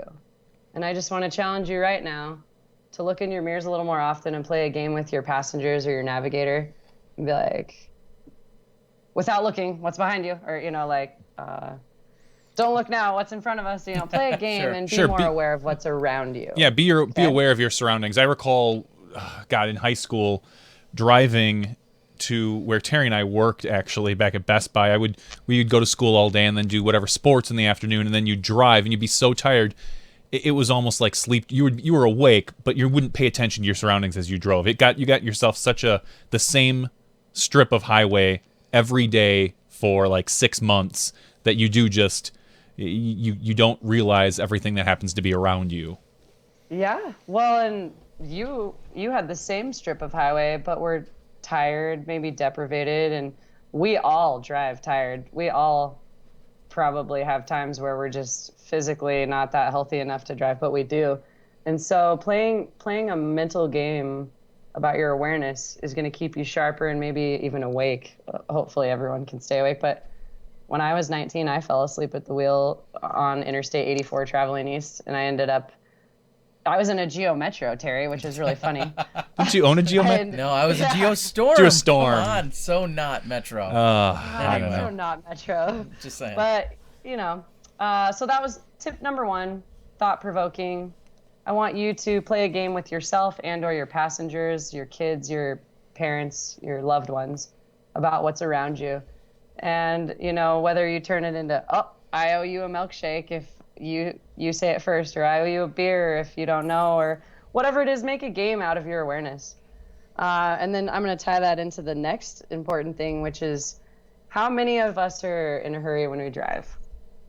Every one of us. Probably everyone, unless you're Yep. like the best planner in the world. There's a few of you out there listening, and even if you are ahead of the game and you're not in a hurry, if you got cut off or someone in front of you didn't use their blinker or blah, blah, blah, the bad driver that's not you has now offended you. Let's talk about reaction. I mean, Dustin Keegan, my travel partner, is like the nicest person on earth. Wouldn't fight, wouldn't kill a spider, but I can see him be like, meh, meh, meh, when somebody does something out of what he wanted on the road that he couldn't control.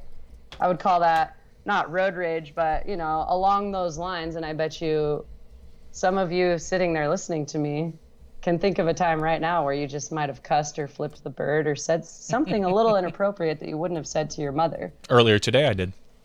I yelled at somebody who made a left turn. I was coming straight. We had a 4-way stop. I stopped, and I saw a car coming to my left, and thought, okay, well, they should be stopping. And they flat out blew a stop sign, made a left turn in front of me, and I'm thinking, wow, you're in a hurry.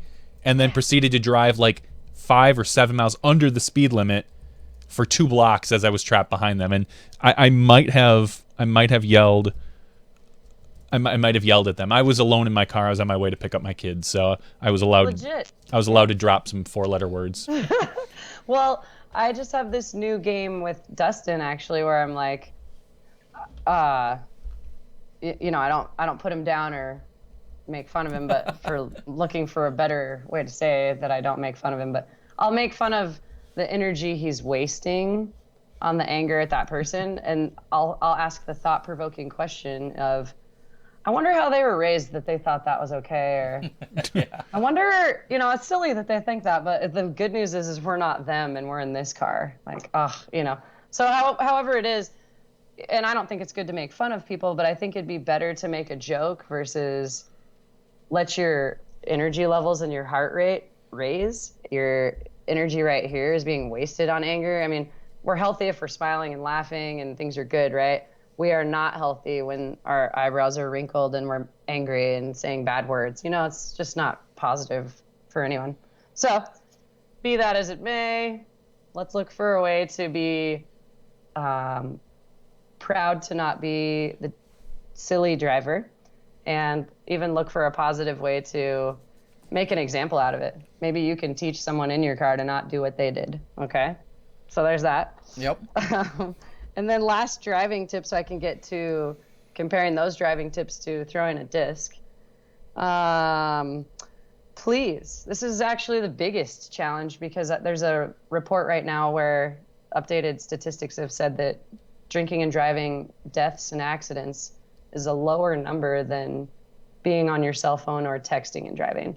Texting and driving being the highest percentage of deaths, and then just touching or being on your phone following short behind it above alcohol-related injuries. And what I want to say about that is, 1, we all need to jam to some bumps. Make your playlist first. Set it before you put the car in reverse or drive. Turn it on. Now, sometimes my playlists only have 2 or 3 songs because I haven't worked on them. You have to be more prepared with your music. You can touch it at a stop sign. We all do. I do. But you can also always bend rules and then get used to it. So why not just make it a definite, I know my music. I'm in the mood for reggae today. I'm in the mood for rock and roll. I'm in the mood for country music. Well, get in your mood before you get in the car and set it up, please. Because the more you touch your phone, the more I might not make it to my next event. And I'm asking you to only look at the road or your mirrors, if we all could look at just what we're supposed to be doing 100% of the time, well, there would never be any driving accidents. So if we can all just try 1% more, maybe we can take a percentage down on all those deaths, whatever. Just have a plan, make a playlist. Don't touch your device. Facebook isn't going anywhere. That notification or that text message isn't going to say something different later. Now, if someone's having a baby, somebody's dying, and it's probably that, pull over. That's so easy. Pull over and then just get back on. I've been guilty of all these things, and I've had so many close calls, you guys, and I'm sharing and I'm putting my hand up saying, I've been the bad driver. I don't want to kill you, and I don't want to be killed by you. So with those things, hopefully you can have a smile on your face and have a new game to play in the car to be a better driver. And if you weren't thinking about being better in the car any other day before you got in the car, maybe you can try to be better at something tomorrow. And it's driving your car. How easy. You do it every day. Keep practicing. So, anything else on cars there, guys? No, I think we've covered cars. Oh, good. I wish there was a car that was named the Roach and I could throw it in, something like that. But we can make it an official Discraft Discraft car? There was a Gremlin back in the day, but I don't think there's ever a Roach. So. Oh, Gremlin. That's good. Yeah. It's a good one. Okay, so for all of you that are feeling kind of plateaued in your disc golf game, or those of you that have a significant friend or relationship or a person in your life that you want to introduce the sport to, remember that you start somewhere and then you continue and then you plateau and then you need more stuff to think about. So we've got all the beginning stuff, and first challenge is the obvious one. It's not going to be the one I want you to pick at home, but it's a good one. And that is, with your next week of disc golf, throw your offhand shot. So I throw backhand. I would now be challenging myself to throw a sidearm more dominantly or more often in my round than my backhand, if not all that shot. So always working on your non-dominant shot, but staying true to it. Because throwing 3 or 4 during a round is about the same as what you do anyways, right? So if you're going to commit to trying your offhand shot, you should do it for your whole practice or your whole round. Yeah, I was going to say, do it for an entire round, because don't even throw each at a hole. Like walk up and say, I'm going to throw one backhand, one forehand. Just walk up to this round and say, I'm going to throw all forehands this round, regardless of the layout of the hole. Even if it doesn't favor you, you will see a great improvement after 2 or 3 rounds, just having to look at the line another way, or just getting in that flow for 3 or 4 or 5 holes in a row. And another tip that I would add to that is, if you really want to improve a non-dominant shot, so let's say you primarily throw backhand and you're working on your forehand, and maybe your buddy's doing the exact opposite. He's a forehand thrower trying to throw backhand. Play for something, because you're going to take it a little bit more seriously. You're going to apply yourself that much more. You're going to concentrate, because sometimes you go out and you're like, oh, I'm gonna try a forehand here, and you may or may not take it. You fully commit to it. But when you and your buddy are going to say, all right, we're going to drive all 18 holes here in this round that's, for lunch or for whatever you're betting on, you're going to take it more seriously. 100 push-ups. Yeah, 100. Make them do 100 push-ups per hole with your non-throwing arm. But anyway, that's such a good idea, though, Terry. Put something valuable on the line, so it's not just, well, I'm going to try it out, and there's really no repercussions to it. Put something valuable on the line, Correct. Play for it, and then you're going to take it a little bit more seriously. All right, what's your next tie-in or tip for us? Okay, so that would be your obvious one, okay? To create something different out of your boring plateau place that you're in disc golf. My recommendation now is what I'm actually constantly doing, and I'm really focused on in my teachings and in my classes, and that is new or other shot shapes. I can't really think of too many people that throw during their round or their practice an equal number of hyzer, anhyzer, straight, flip up, force over, roller, thumber or hammer or overhand, however you want to call it, chicken wing, I have to say that because there's a guy in Eugene that can throw them like 350 feet. It's Yep. insane. But okay, so I just named a bunch of shots, and there's even more. Can you, first of all, pull off all those shots? Do you know what all those even mean? So I would say rewind this actual clip and write down all the names of those shot shapes so that you understand it. Now, after, let's assume all of us understand what those shot shapes are. I would recommend throwing every driver, fairway to distance driver in your bag on all those shot shapes. And I'll tell you, a really flippy, squirrely, understable disc is really hard to make a spike hyzer happen. But I also think that there's a lot of value in that because it can teach you how to throw max distance drives up a hill. Yep. Actually straight, even though you're trying to make a spike hyzer with a flippy disc. Now I'm getting a little too techie, but for those of you that know what I'm talking about, try all stabilities of your discs on these lines multiple times because you're going to find a new pattern in the air that you can reproduce over and over and over that you didn't have in your tool bag before you just realized you could do that with that disc. And, you know, some of you might think that seems really, really simple. Oh, I do throw all of the discs in my bag. Oh, well, do you throw them all on hyzer? Oh, good. Can you throw them all straight? Wow, that's probably next to impossible. And then, you know, so on and so forth.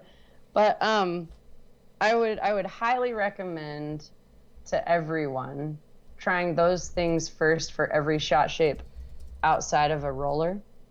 And then for those of you that are just so excited about learning to throw a roller, I highly encourage for backhanded rollers, start with an understable disc. And once it starts falling over on its back, your power is developing and your speed is developing and your stroke, which is more than 180 degrees, like every other for a backhand shot is. There's a whole lot more science and it really grows your disc golf game to throw rollers. And even though we're talking about drivers and driving tonight, I also recommend to learn to throw rollers, putters. You want to roll putters. Just check it out. It's so cool. Yeah, sidearm and backhand rollers. You'd be surprised, and you know, going along with that, throwing backhand rollers or even forehand rollers, the difference in what a disc will do between a really overstable disc and even a beat up overstable disc versus an understable disc. They all have a different rolling pattern. I've seen some pros do some really amazing shots with rollers. I remember a particular one, Barry, I think, made like a 90-degree turn with a disc one time, and I still to this day don't know how he did it, but it was a ridiculous angle, and he got that disc down, and it flipped and turned, and you can do some really fun stuff learning your throwing your plastic different ways. Yeah. And then the last thing, I have a disc here. Let me back up away from the camera. So we've talked about, you know, other things for you to try to make disc golf a little exciting and more fun in your off season. I would say in your house, if you live in an area where it's cold and you just don't want to go out in the cold weather. Most people I know actually don't want to play disc golf in the cold weather. So my recommendation is to bring a putter and a driver in your house. And if you're me, you don't sit down very easily anyways, so I stand and I pace. I stand in my house or everyone else's houses. And I finagle and play with the disc. I know I've shown everybody on Smashbox that's seen it before about spinning and rotating it with 1 finger, 2 fingers, 3 fingers, all 4. Make sure you switch hands, even if you don't ever plan on throwing with your offhand. Do it for that wrists exercises. If you look at my wrists, it's kind of hard to see. One of them is a lot stronger. I'm working on my left-handed strength, so I spin the disc when I'm inside of the house. I'm still trying to do the Dustin basketball spinny of the disc. I would do that. I would pull up footage of Simon Lizotte or any of the crazy awesome disc circus guys. Yep. And I would try to pull off something where I was either rolling a disc, you know, down my back or like bouncing even on my head. The more you touch a Frisbee, especially the more you spin it or, you know, have fingertip action that's going to, even doing this and holding a disc up is a way to work out right here. handle your frisbees in your house. You're going to be blown away in the springtime when you go out and you're like, oh, normally in spring I'm at this point. But you have so much more familiar, fresh muscles and touch with your discs, and possibly even more throwing muscles from how much you've been spinning them and doing things. Maybe you can already throw just as far as you did at the end of your season. And it's a real challenge to you all, and it's a real thing that works. So those are just a couple of recommendations on driving. And Terry, I think, said it best. When you have somebody to make a game or a challenge or put something on the line, it makes it worth a little more. Brings that fun, that competition, the idea you can win, so you're being rewarded. I mean, it's all good and it's all progression. It all creates smiles, happiness, feel-good thoughts, and that creates us all being healthier. So that's what I've got for you tonight. I'm trying to constantly progress and be healthy. So I was going to say, when you were talking about driving in a car, about making a game of your surroundings, I was thinking about how to tie that in with disc golf. Stand on a tee pad and close your eyes and try to picture the hole. Like, picture where the trees are, picture where the basket is, picture your where you want to lie. Know your surroundings, even when it comes to disc golf, because it's very important to everything. Don't just throw a direction.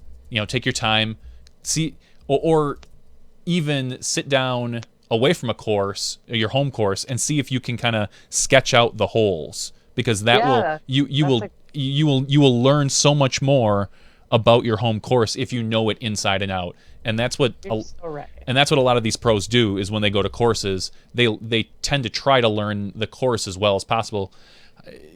It amazes me when you hear any particular athlete, but how they can recall particular holes of particular courses at particular years, for that matter. And I think a lot of them are just very aware of their surroundings, and they know these courses. So I think being aware of your surroundings on the course will help you make your shot decisions that much easier.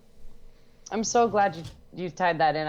I make a little lesson plan and then I get excited and sometimes I forget stuff, but you did actually bring up the surroundings and tying it to driving. Also, for those of you that are newer to the sport, so that's for everyone. Newer players being aware of just simply where people are standing too, and where throwing with intention is also being aware of your surroundings, where you want to land, kind of like Johnny said, having a thought in your head, knowing the course.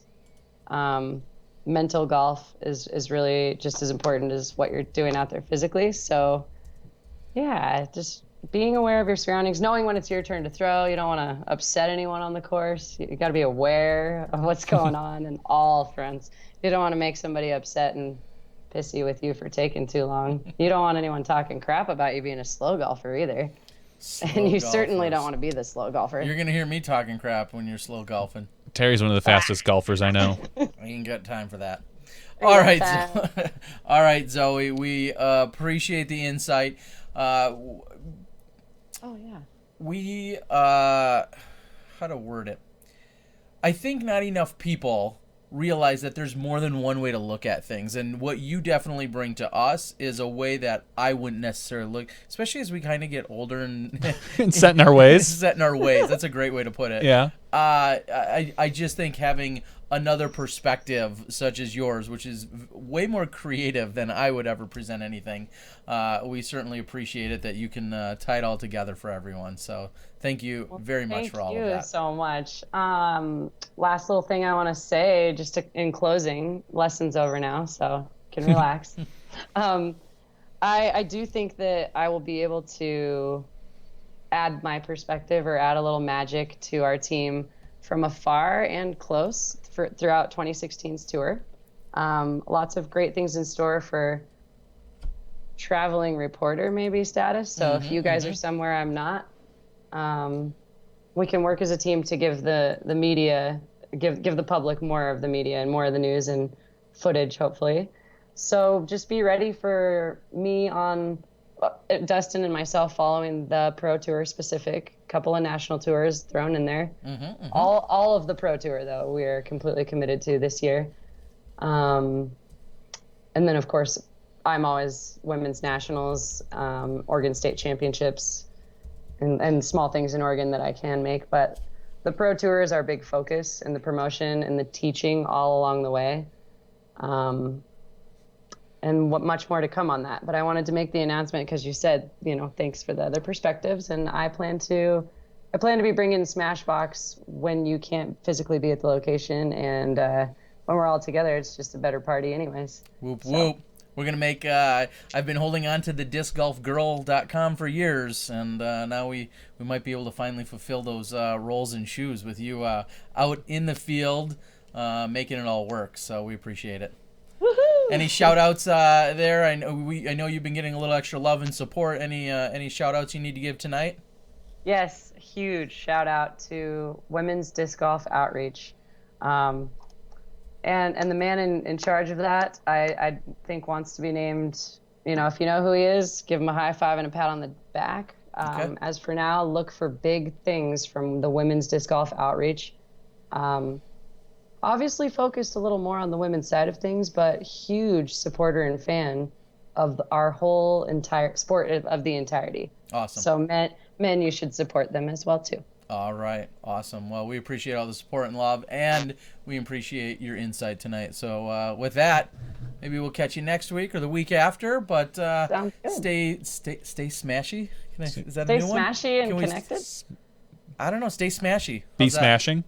Sure. Oh, I loved it. There's Be Dynamic, and they've got and yeah. that's a great. I love the Be Dynamic. I do. I just- I love their line. Be Yeah, dynamic. that's good. I know. Dynamic. Well, smashing is the people are like that's smashing. It's like Smash awesome. with confidence. No, I think that's a play already on something. Yeah. The The world leader in smashing. yeah, I'm not No. sure. Say Reinvent your Smash On? Smashbox? No, I don't think we can use theirs. I don't know. Well, stay smashing. How's that for now? All I right. really like that for now. And I think that if that's my goal this week, I'm going to look in the mirror and be like, Zoe, be smashing today. There you Yeah. go. That is so fun. I have like a way more fun week ahead of me now. Thank you, gentlemen. That's all right. And All I right. will be checked in and see you next week, I'm pretty sure. All right. Awesome. Sounds great. Thanks, Thank you, Zoe. Zoe. See ya. Bye-bye. All right. All right. Our field reporter from way West. going to say way Westfield. No, I was way gonna say west of left us. Field, way west of us. Zoe and Ike. The left coast. There you go. The left coast. Is there a right coast then? A wrong coast? No. I don't know. Anyway, Wow. thank you, Zoe. I don't know. I'm just asking. Thank you very much for joining us. Again, Zoe's got a different perspective that we certainly, her mind thinks differently than ours does. And Oh, yeah. I can appreciate that. I'm pretty on the, one Right track. with it, right brain. Yeah, I Very. think that's what they yeah, call I think that. that's what we are. Yeah. Anyway, so thank you very much, Zoe. In just a little while, do we want to talk about it? We got a giveaway. Should we do it now? Might as well. Let's do it. We've got a giveaway. We would like to thank. We just said be dynamic. If that I screw it up. By Dynamic Disc. Thanks to the crew over there. Hold it. We've got an enforcer in the Fluid. The Fluid Classic. Enforcer. Gives you a little extra grip, but also a little extra give there. And then we also It is grippy. I don't think I handled this. It's been in my basement here for like a week and a half. I don't think I've really touched it. go ahead read Feels the nice. numbers on the Enforcer. Speed 12, glide 4, turn 0.5, fade 4. All right. We also have a Moonshine Truth, a stable mid-range. Read us the numbers, Johnny. The Moonshine, speed 5, glide 5, turn 0, fade 2. And It feels nice too. the disc of choice by 2010 world The champion truth. Eric McCabe. Yeah, a lot of people say I would like a truth for a mid-range. I've thrown a lot of different mid-ranges before. There's a few I don't like. I know a lot of people love the rock. It never worked for my hand. Like it was never one of those things that I've had one rock in my life. It was an ancient, I think it was from like the late 90s, glow platypus rock. And I loved it. It was really shallow and everything. But other than that, but this feels. Step past the 90s here, Johnny. I know. We're here. I'm going to move past the 90s. I'm going to move past the 2000s into the All right. 2010s. Yes. And I honestly, I swear up and down, a truth will be in my bag/cart this year for a mid-range. He's telling us the truth, folks. All right, so here is the question that you're going to need to answer. We collaborated with a few people to make this happen, and now I just have to find it exactly because I want to make sure that I word it correctly. So get ready. Get your Googles ready. Google. Get them all ready because now it's deemed level hard. All right, so this isn't an easy one. Can I play? Am I allowed to play? All right, we're gonna give the countdown, and do we want to go with the second right answer? Should we continue with that game so it's not always just the first? Second right answer. Second right answer. Second correct answer, because the truth will get you twos. Here you go. The second correct answer for the person that tells us how many players were at the first Glass Blown Open. Here it is, folks. 1. How many players It's just Eric McCabe. were at the first Glass Blown Open? You get just one try to answer that. However, it is the second person to answer that correctly will win both of these discs. I will mail them out. I'll encourage everyone that if I've seen the correct answer has come in, so it's a matter of who will duplicate it. Still, they're just firing away. We have thousands of entries firing in. And there it is. I believe we have Jeff Casalina has the correct answer at 88. And he was, in fact, the second person to give us that answer. Do you want to do a little double scrolling just to triple check here, Johnny? I believe he was. There's Jeff Castellina's 88. I'm scrolling up, and I don't see anybody other than Daniel Lindahl, who had the first right answer at 88. Congratulations, Daniel, for having the right answer, but you don't get the discs. Bum, bum, bum. What a crappy giveaway. I know, but congratulations to Jeff. I'm going to speak to giveaways in a moment. Yes, so congratulations, Jeff. Shoot me a message, please, on Facebook. Why didn't you have the 88th person? Exactly. Trust me. I was going to say the 8th person. That's too hard for us. And then I was like, no. I think after we get past 3 or 4, I lose track of all the numbers flying up. And remind me to give you a giveaway rant a little later. Oh, awesome! Yes, that's what we love. people are finally sending us giveaways, and we really appreciate that. And now suddenly you're going to go on a giveaway rant. This is a different one. But, okay. This is a self-inflicted giveaway rant. Oh, okay, good. I'm looking forward to it. All right. Which Facebook? Jim Brown the Hog. I'm sorry, you did message me. I don't know how I didn't send it out. Usually I'm really good. I'll admit I'm really good. But as we can see, a few people have said that they've tried to reach out to me and to no avail. So stay on me. If somehow I didn't get back to you, I will.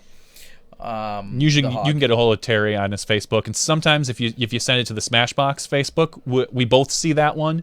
If it involves sending out stuff, I just leave it to Terry. Yes. So and usually use the one with the it says Terry Miller, of course, but it's got the Disc Golf Guy logo in it. The other account I rarely check. That's a less disc golf related account. The one that's got the Disc Golf Guy logo is the one you want to come at me with. Is that the one where you stalk old girlfriends? No, that's the that's your third Facebook account. That's the account. That's a totally different login. Oh, okay, entirely. Good. That's where first name is Remember, last name is me. Remember oh me? yeah, nice. So if Remember Me shows up in your profile, you're in trouble. Anyway, so huge shout out, thanks to Bobby Brown. He came up with the great question. He said that was it, and the answer could be found at glassblownopen.com. So whether you found it there or you did your PDGA searching. No, I don't know if the very first one was. I don't know if it was sanctioned. I don't know if it was out there. I forget. I know Eric tells the story, but yeah, he told the story at the GBO this year. He was up there, and if you're looking to get some dynamic discs, you can go to dynamicdisc.net and pick some up. They've got some really great. Stamps, especially coming up, and you can always go get your own stamp made and put on one. Yeah. And you can do the Dymax, which has all sorts of cool stuff. Yeah, there's Can I Dymax my cat? Of course you can. Can I Dymax my sandwich? Yes. My lunch? Yes, you can. we need to do that. Can we do mock commercials? Yes, Can we, I was just gonna say, we make need it, to do, like not making fun of, but kind of Like, homage. Yeah, I definitely think we can. Tell us how we did, Bobby, because maybe you want us to doing your glass blown commercials and your dynamic disc That'd commercials. be a good call. We come cheap, I heard. Not too cheap. Not too cheap. So anyway, thank you guys. Thank you to Dynamic Disc, as well as thank you to Discraft. We're going to have more roach putters to give away next week from Discraft. And if you want us to give away stuff on the show, reach out to us, and we could probably find a way to make it happen. If you want a super duper plug, then you got to give us cash too. Oh yes, the super duper plugs. The super duper plugs. Is that right in our list? Like you get the good plug, you get the great plug, but you got the super duper plug. That's where we'll run like pre-made commercials, and we'll do on-air reads for you, and we'll do other special giveaways. And we're looking for a little financial support. We've got some bills to pay as usual, and reach out to us if you're looking to support us. Right now, I think we have a low introductory fee. Should we share it with them? Sure, we will. $50. Gets you some super duper plugs and your commercials played. Yep. And then you can do that. And if you buy 4 weeks, you'll get the 5th week free. What? Is that only on months that have 5 Tuesdays? You have to wait. There's no months that do, so we're good. I'm just kidding. But no, if you want to support us, of course, we appreciate it. And you can go out to smashbox.tv/support if you're looking to just support us in any other way. You can do it that way as well. All right. News and social media. Let's catch up. There's we covered a lot of what the news was with Dana, with the whole Disc Golf World Tour and the Disc Golf Park. But the one thing that we saw is it's that time of year where people are making lists, polls, questionnaires, end of year highlights, things like that. And the one that we want to point out, All Things Disc Golf, I believe is their 3rd annual Throwers' Choice Awards. Throwers' Choice. Throwers' Choice. You can go to www.allthingsdiscgolf.com, and this is for, I think that's the wrong link he sent us. It looks, unless those are the award winners from last year. Okay, never mind. So he sent us, the link had a big 2014 in it. So those were last year's winners. But you can go and vote on this year's winners for, Disc of the Year. I think there's a Driver of the Year. They've got a whole range of different categories, I believe. Mm-hmm. So yeah, that's allthingsdiscgolf.com. This is kind of becoming like a small. He's kind of starting to run like this little awards thing that everyone really gets into. As they should. It's really cool. I heard someone say that your, not necessarily your sport, but just your thing in general isn't legit until it has an official award ceremony. Well, I just talked about that last week. The Emerging Planet Sports, they had the thing where they granted Paul McBeth the Player of the Year, and disc golf was the Sport of the Year. So yeah, I mean, there's it speaks to there's going to be Disc Golf Guy Video Blog Awards this year. That what?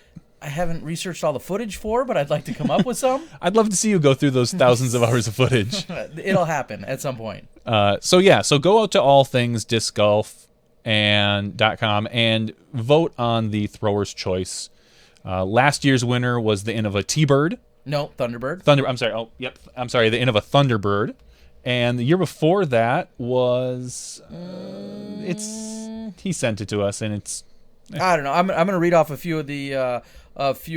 That the Disc of the Year last year was the Innova Thunderbird. I'm also seeing the Men's Pro of the Year, Paul McBeth. Women's Pro of the Year, Katrina Allen. Moment of the Year was McBeth winning his 3rd straight title. Those were all listed as some of the various Throwers' Choice Awards from last year. I'm going to go on a limb and say I know what the Moment of the Year is this year, and it's probably going to be McBeth in the 5 for 5, the Quest for 5, the Grand Slam. That's one that could be I haven't even looked, honestly. I haven't even looked at the questions. Smashbox TV runs unprecedented amount of live coverage. Could be Moments of the Year. True. Just saying, more live coverage of disc golf from any other year right here due to Smashbox TV. I mean, that could be a moment I just made up. So On the that's fly. The write-in. That's the write-in. The write-in vote. No. I'm sure Zach will appreciate that. Yeah, exactly. So, Smashy Awards, you're right. They do need to happen. Smashy Awards, Disc Golf Guy Video Blog Awards, whatever. We'll have a whole bunch of awards. And That's then right. Not give out any prizes. I mean, we'll award them, but no prizes. Someday maybe we'll win a podcast award. Yeah. Speaking of, no, I won't go there. Okay, we're going to move on. What? No, I refrain as usual.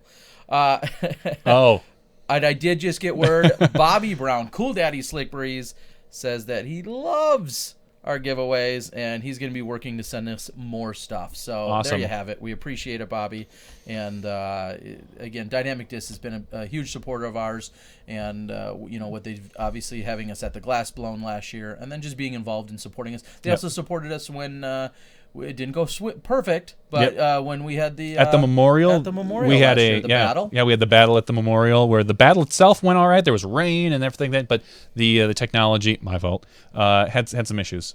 So And they supported us there. they support us. Good We're for looking them. forward to it. I know Bobby Brown is working on some big plans for the Glass Blown Open in terms of media coverage, and he said he's going to keep us in the loop with that. So we're super excited to hear whatever it is they're going to do. We're excited to nail it down and find out about it. So thank you. All right, what else do we got out there? That's all I had for news and notes. Sometimes you pull up a little notepad that you have? Yeah, surprisingly, I didn't start a notepad. I won't call this quite a shameless plug, but They usually are. but it's close. I started a mini vlog. I noticed that this week. You did something. You never ran it by me. You I don't never need talked to. I don't need. You don't own me. I didn't say you needed to, but normally when you have an idea, you're like, you I'm tend. sick of you shooting down my great ideas. So F off. All right. That's how I roll. You tend to run things, but like, what do you think about this? And I'll usually say, well, here's the good, here's the bad. You take them both, and there you have. Yeah, the facts of life. So, no, and I saw something. I was like, Disc Golf mini blog, and it looked like you walking somewhere, kind of doing one of these numbers. Sure. And A couple. I didn't actually watch it. No, that's fine. I don't want you to. No, so what it is a way for me to get a little blurb out there. And what I'm going to try to do every day is give you guys a little bit of informational tidbit. It may be specific and relevant to something that's timely going on that day. And then I'd like to generally follow that up either with a pro tip and or a question, something that provokes a little bit of conversation. So we're only 3 days in. The very first one, talked about, it was Sarah Holcomb's birthday, so there's my tidbit. I couldn't wish for a better person to, on an opening vlog, wish her a happy birthday. And then I asked what was the last disc someone purchased and why. And the comments rolled in, and they were great. And what I was... Well, I'm curious. Well, did you answer the question? I didn't on there, but you should read some of this out there because I will. There's so many interesting things that people brought up, and especially the reasons why they bought it. Some were backup, some were because they just lost one or whatever. It was just it was awesome to see all the different reasons why people did it. The second day I said Disc Golf Park existed. That was kind of the newest news. And I asked what your favorite kind of T-pad surface was. That was today, I should say. Your favorite kind of T-pad surface. And there's people talking about, concrete versus this versus that. All things that could also lead into some research for the show. So that was talked about. So I'm going to try and keep rolling these out. My rule is that they're going to be only done on my phone. I'm not going to take the time to get out a professional grade camera, take it, edit it down, do all this stuff, make it look too fancy. It's going to be done on my phone, so it can be quick and easy. I've already got the solid feedback, which I've avoided doing this, but I may rely now on a selfie stick because my arm's pretty short. You do have short arms. So far. You just keep me with you. Yeah, I got big that old means long. I need to see you every day. I got big old long arms. I think I ordered a package of other stuff, and a selfie stick came with it, and I've avoided. Oh, came with it. It did, honestly. Well, I traded a guy a GoPro for some disc golf equipment. Okay. And he gave me all the extra accessories with it. I never even took it out. So I was like, I won't use this. But now there's a practicality to using it. So I want feedback. Does it look blurry? Sometimes your video. No. Oh, because you're using the front camera. It's your back camera. It's one of your cameras that always comes out a little blurry. So if somebody wants to buy me a new camera, honestly, Maybe new phone. new phone. I'm looking for feedback. If you guys like them, if you want the tips, Apparently you're not. You didn't ask me. Yeah, well, I don't care what you say. So I do appreciate it. You know, there was 1,000 views on the first one. There's 800 views on the second one. 800 views on the third one. That are you know, this morning I said, the Disc Golf World Tour just made their announcements, and then I said what they could expect to see on Smashbox tonight. So, and one of my amazing viewers said, I wasn't going to tune in to Smashbox necessarily tonight, but now that you said what the topic was, I'll be there to tune in tonight. Sure. So it served a purpose. So, anyways, those are the mini vlogs. They don't count against you, of course, if you're a Patreon supporter of mine. And it's just going to be a quick thing every day. I'm going to try and keep them under a minute and a half or 2 minutes at most, and just kind of throw something out there. Try to keep them under a minute. Okay, whatever the time might be. The funny thing is, I recall almost those exact same words about your original video blogs. Like, I'm gonna try to keep them like around under 5 minutes. Well, and then they extended to like more 7, 8, 9. Transition though. I agree. I totally agree. Grown. I agree. It's just funny that like you originally had said that, and then now they're spreading out. Well, they totally took on a different. I know they did. A totally different. And I'm not even talking about your full round coverage stuff. I'm talking like the old school disc golf guy blogs, so vlogs or whatever. Wow, choppiness. What's going on? Yeah, something with the camera. It seems to be kind of bringing in and out. So we're not going to worry about it right now. We're almost done with the show. We'll get into some after show stuff. We'll chit chat, talk, do whatever. So So anyway, please let me know what you think of the mini vlogs. If I lose a bunch of subscribers in the next 30 days, then I'll know. But it gives you guys a chance to go out there and talk about. I'd like to keep it very timely. So, you know, when there's World Tour news that just came out this morning, within an hour is when I posted that video. And, you know, different things that come up during the day. You know, I was thinking when the Roach was released last week. So those are things that we commonly, you know, have and talk about on the show. But we can also get a little pre-conversation. So when we do get to the show once a week on Tuesday nights, you know, we've kind of already got a little bit of feedback on it. So, all right, ladies and gentlemen. I think, do we have any picks? Is that anything we need to worry about right now? You got any picks that you can think of? No. It's been a pretty boring week. I haven't really done or looked at anything new. I haven't been able to go to any movies, no new books, no new TVs. And Doctor Who's been really good this year. I just watched the last episode, so now we're waiting for the Christmas special, and then we'll move on from there. So okay, well, that's it. Trying to think this weekend. Nothing jumps out at me right now. We'll pick something good next week. Sure we will. All right, so we are going to call it, of course. I think we got a little extra juice in the box. We're going to go into an after show. So if you'd like to stick around and hear a little looser take on things that are going on. A rant, maybe. Yes, possibly a rant by me. It'll be a minor one. It'll be, it'll be a polite rant. If there is such a thing. No fun. Is that an oxymoron? So for Johnny V and myself, this has been podcast number 65. We'd like to thank our guest, Jay Redding, and the Educational Disc Golf Experience and all the amazing things he's doing. We'd like to thank Zoe, who was in a location that she could actually log in and join us tonight, the busy traveler that she is. And, of course, we'd like to thank the newly sponsored or freshly switched employed stick of Dynamite, our good pal Kaboom. Dynamite Vichy, for all of his contributions as well. Again, for Johnny and Terry, the Disc Golf Guy, we'll see you guys next week for podcast 66 when you step inside the Smashbox.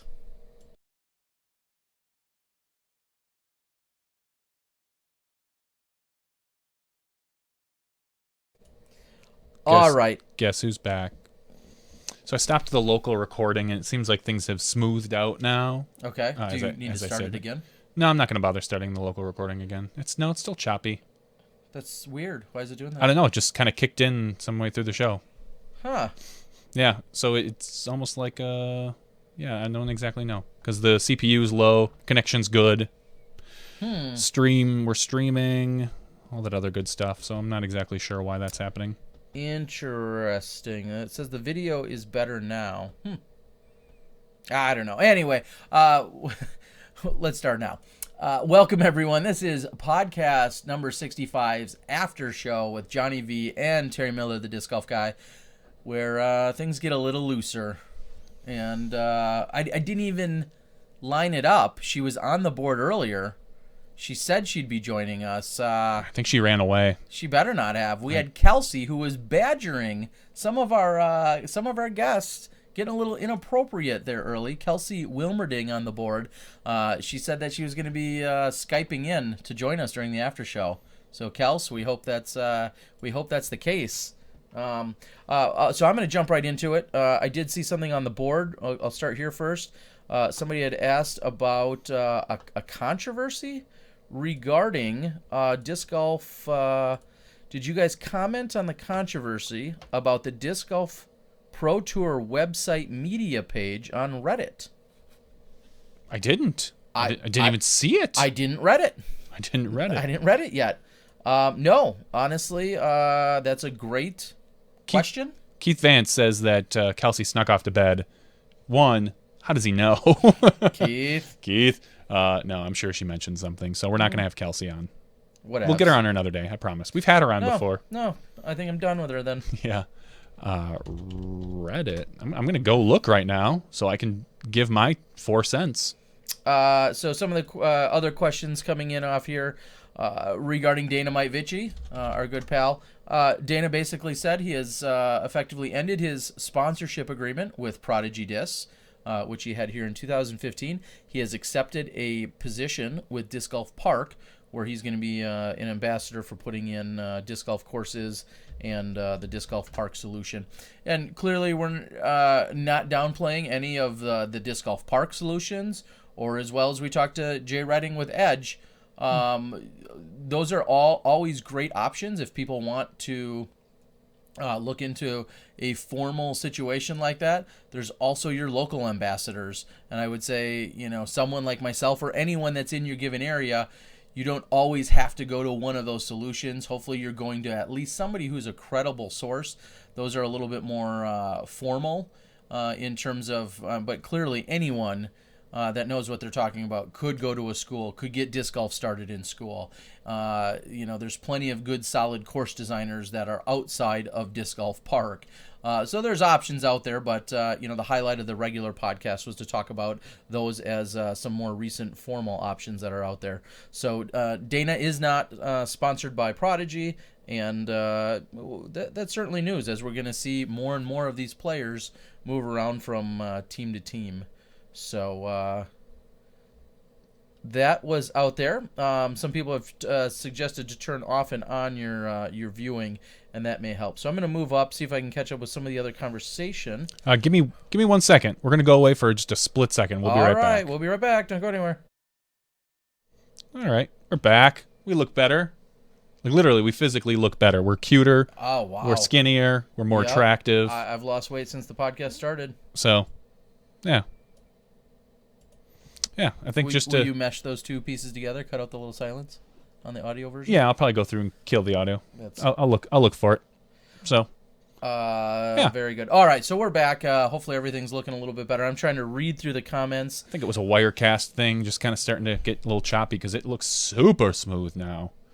I'm super excited, and I put something on Facebook that I saw that AT&T, and people are going to rip on AT&T, but I'm fine with that, is looking to bring and has announced that they're going to bring their super fast internet service to the Milwaukee area. And I live in the city of Milwaukee, so I'm assuming I'm going to be able to get it. I live right off a pretty busy street, which was just redone. And I think they were, I'm hoping they laid fiber down when they were putting the street down and stuff. So I'm looking to possibly get some 300 by 300 connection next year, because that's usually what AT&T has. So I'm going to be super pumped about that. That means we can do a couple things with the podcast. I don't have to worry about running around beforehand, turning everything off. We could actually push out in 1080p if we chose to. Okay. We would look even prettier. I don't know if it's possible, but So, and then on top of that, for our broadcasts, the actual event broadcasts, we might be able to push out at a little bit higher rate, bit rate, that is. Not necessarily go above 720p, but maybe a better 720p. So it'll definitely be something that I'm looking forward to. I don't know when next year. They haven't really made any announcements as far as timetable. It could be at the very end of the year for all I know, but I'm really looking forward to it. And I did tweet Time Warner Cable, Wisconsin Time Warner Cable, and I said, TWC, your move. And Yeah. I put the link, and I said, what are you going to do to keep me as a customer? And they responded and said more or less. Damn, you threw down. No, and they more or less said, we try to remain competitive in all markets. If you have any issues, please contact us at blah blah blah blah. So I'm curious as to see what will happen with the landscape of our internet connection next year. Huh, wow. Our pal Tommy is talking about Google Fiber, possibly in the Chicago area, which I heard they announced that earlier Yep. today or yesterday. And Country Disc Golf says AT&T guy told my boss that fiber was limited to 12K feet, 12,000 feet from signal source, which is less than normal DSL distance. Sounded fishy, but that's AT&T. And then Yeah, and I don't know if I think I can get AT&T Uverse here now, so I'm hoping I'll be able to get it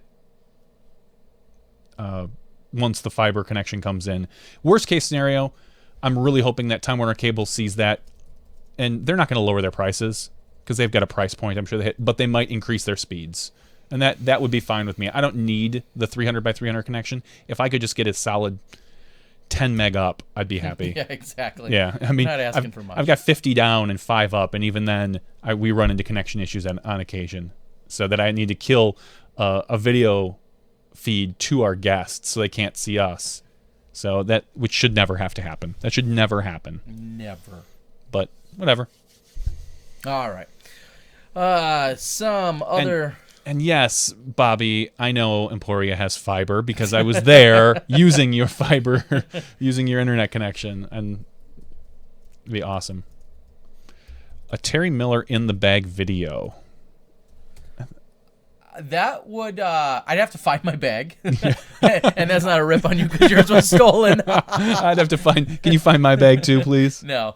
Then instead of find my phone, there should be a find my bag app. Well, I've thought of this. Mm-hmm. They have those chips. The problem is, I mean, it's not realistic, unfortunately. Like a GPS chip, more or less.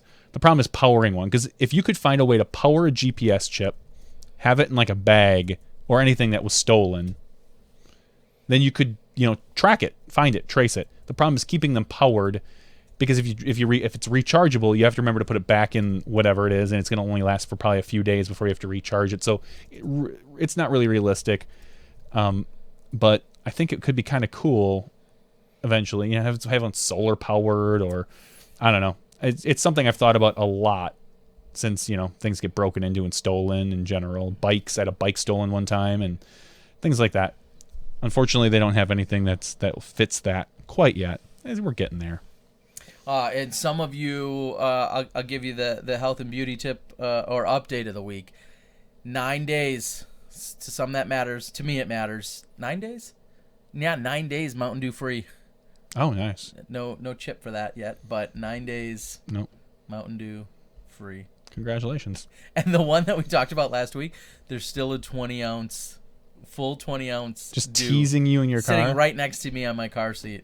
It wants me, but I'm. You're not giving in. I'm not giving in. Congratulations. I've had the chance, not giving in. I did jump back into the racquetball court the other night, and I'm playing again tomorrow night. Our good friend of the show, Colin, decided to step back in the ring. We had a pretty heated battle. We decided to take it relatively easy on our first night. We realized we hadn't been in there since just before the Memorial. Wow. Back in February, and we're almost perfectly matched up within a point or two every game of each other, and that makes for the best kind of workout in racquetball. So super excited about that and get to play again tomorrow night. And at some point, I'd like to get into 4 or 5 nights a week playing racquetball. So we'll again call out our mutual friend, Steve Held. You big effing scaredy cat. Let's play Steve Held.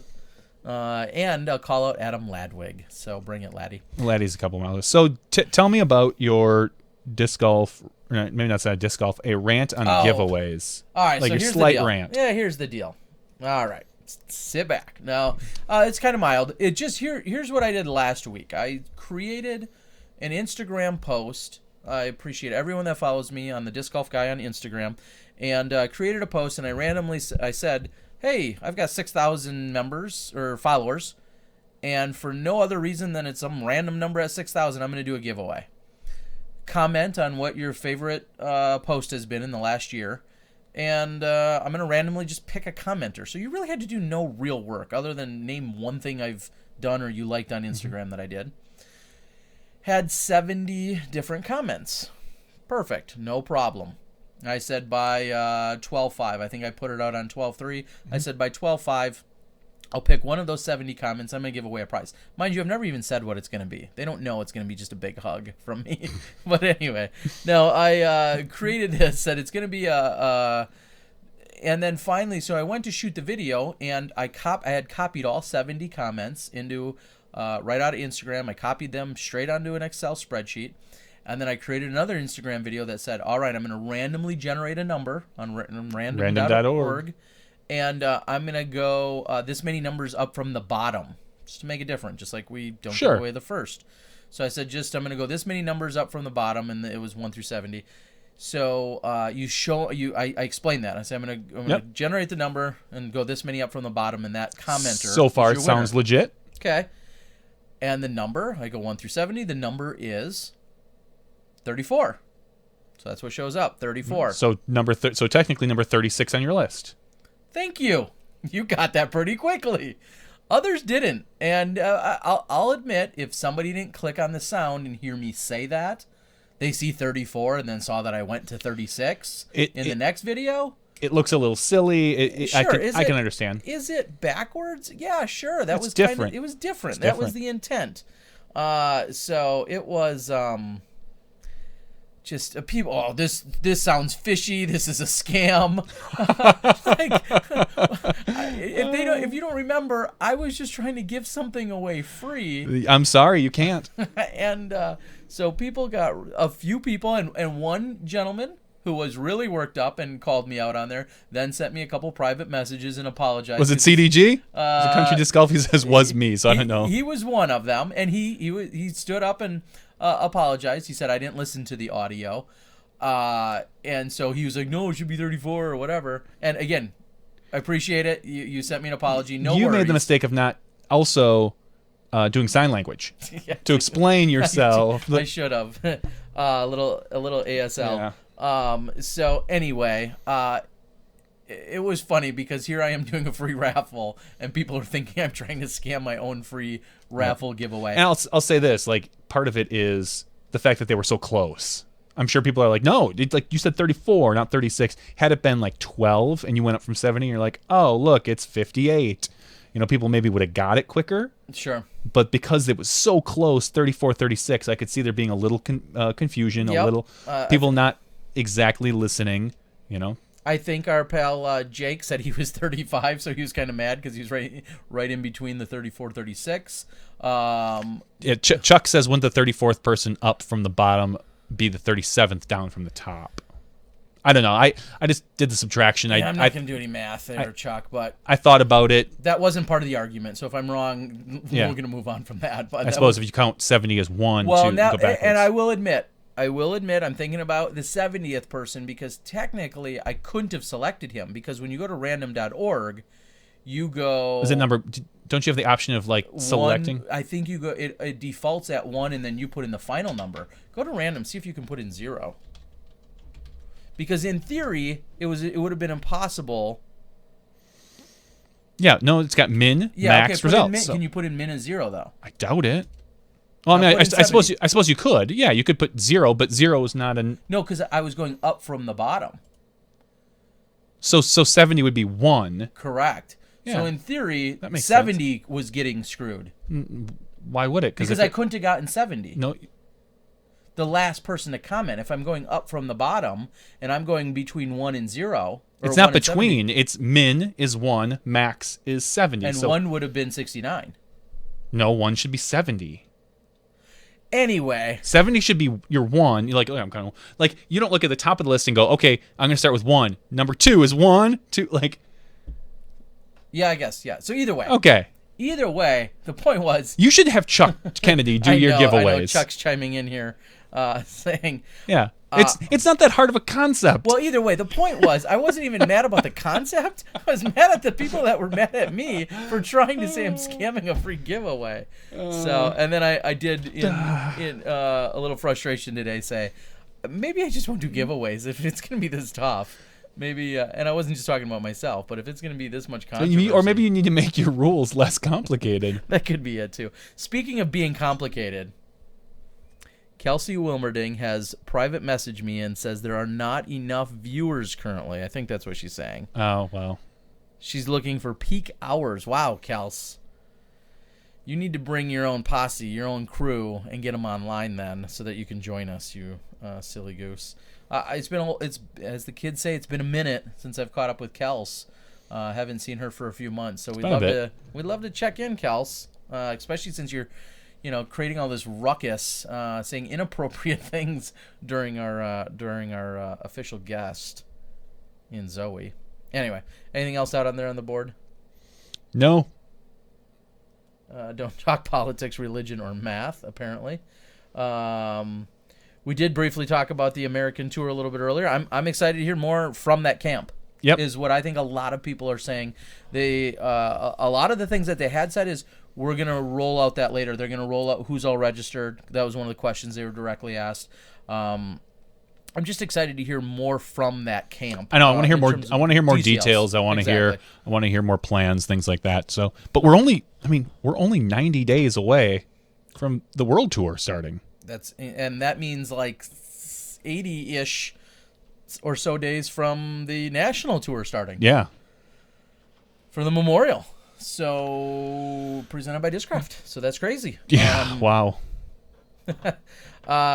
Yes, people are calling out Kelsey for saying weak sauce. I totally agree. Jake Nice wants to know how many turns and Firebirds do we have left? We have a good number of Firebirds, Champion Glow Firebirds, with the those have the mini stamp on them, and then the turn has more of the bar stamp. Not as many of those.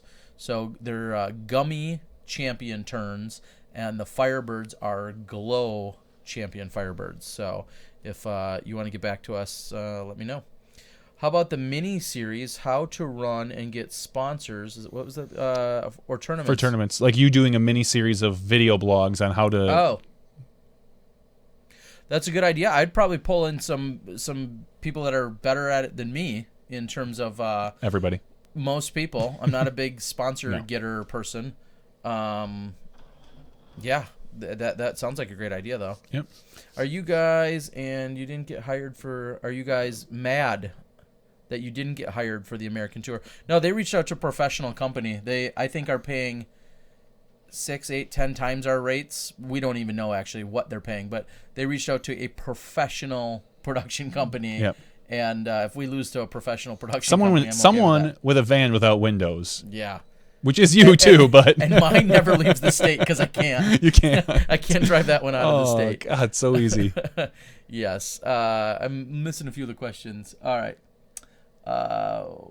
What are you getting your wives for Christmas? You know. They don't watch anyway. That's true. That's true. My wife's actually here. She's upstairs. She might even be able to hear us. Honestly, I have no idea. I don't know if my wife's got me anything for Christmas yet this year. How about Smashbox discs? Smashbox playlist? No, I could see putting all of our video, all of our, on their phones. Yes. Oh my gosh. So they'd love it. They would love that. Not so much. There was a tech question about why does your mic point directly at you, I believe, versus why does JV's mic point at JV, but Terry's mic points sideways? Bobby, I don't know if you're setting us up for that question or not, just in general. Mine is a directional mic, so you're supposed to speak right into the end of it, not the sides. Oh. You'll hear the difference in sound. Yep. Terry's is a side addressed mic, So the at 2020, so that's the back, that's the side, that's the front. Yep. It's hello. Yeah. A little Adele action. Yeah. I did not listen to Adele. Today I actually listened to REM. I put it out there. It felt like an REM morning. Yeah, I saw that. So, yeah, so that's Bobby. That's why I'm looking for. You should see some of the stuff Zoe got pretty cool from a sponsor. So she's got some really nice mic equipment now. So, and a mixing board. We're looking at getting her set up. If she has any questions, she can obviously reach out to us or me to get that set up. It's pretty easy. Even Terry knows how to set that stuff up now. You would. Oh. And we also, I'm going to call out our pal Miles. He says he's going to work with us on some backdrop action. We'll get Zoe set up, get Dana set up, have a traveling one for me. Some of those backdrops and stuff. Yeah. So we can look more professional and stuff. Kelsey next week. Ugh, don't even bring your weak sauce my way. I don't know what Chuck is asking about 4K monitors. Why? Okay. Regarding Terry's mini vlog, Facebook is looking to do live video. Look into that.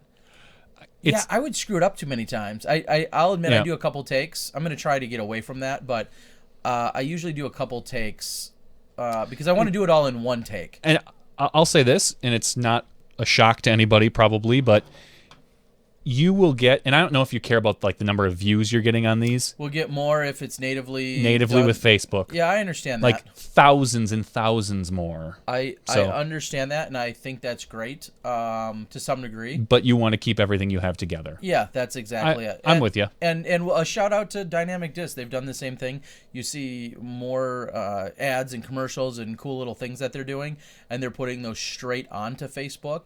It's no big secret out there that Facebook is going to play those and make those more readily viewable and accessible to people if they're put right onto Facebook versus being a link from a YouTube ad or a link from the the YouTube player. So there's a little pro tip out there for you guys.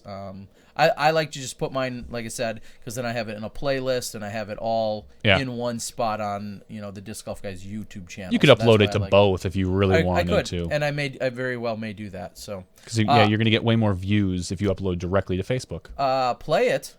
There is a brand new, thanks to our good friend Joe Height and the rest of the crew, which is kind of us and others, over at the Disc Golf Pro Tour. There is another brand new. Oh, did you have it queued up, or you just? It just happened. It just happened to be on. Let's play it for everyone. This is footage that happened at the Ledgestone Insurance Open.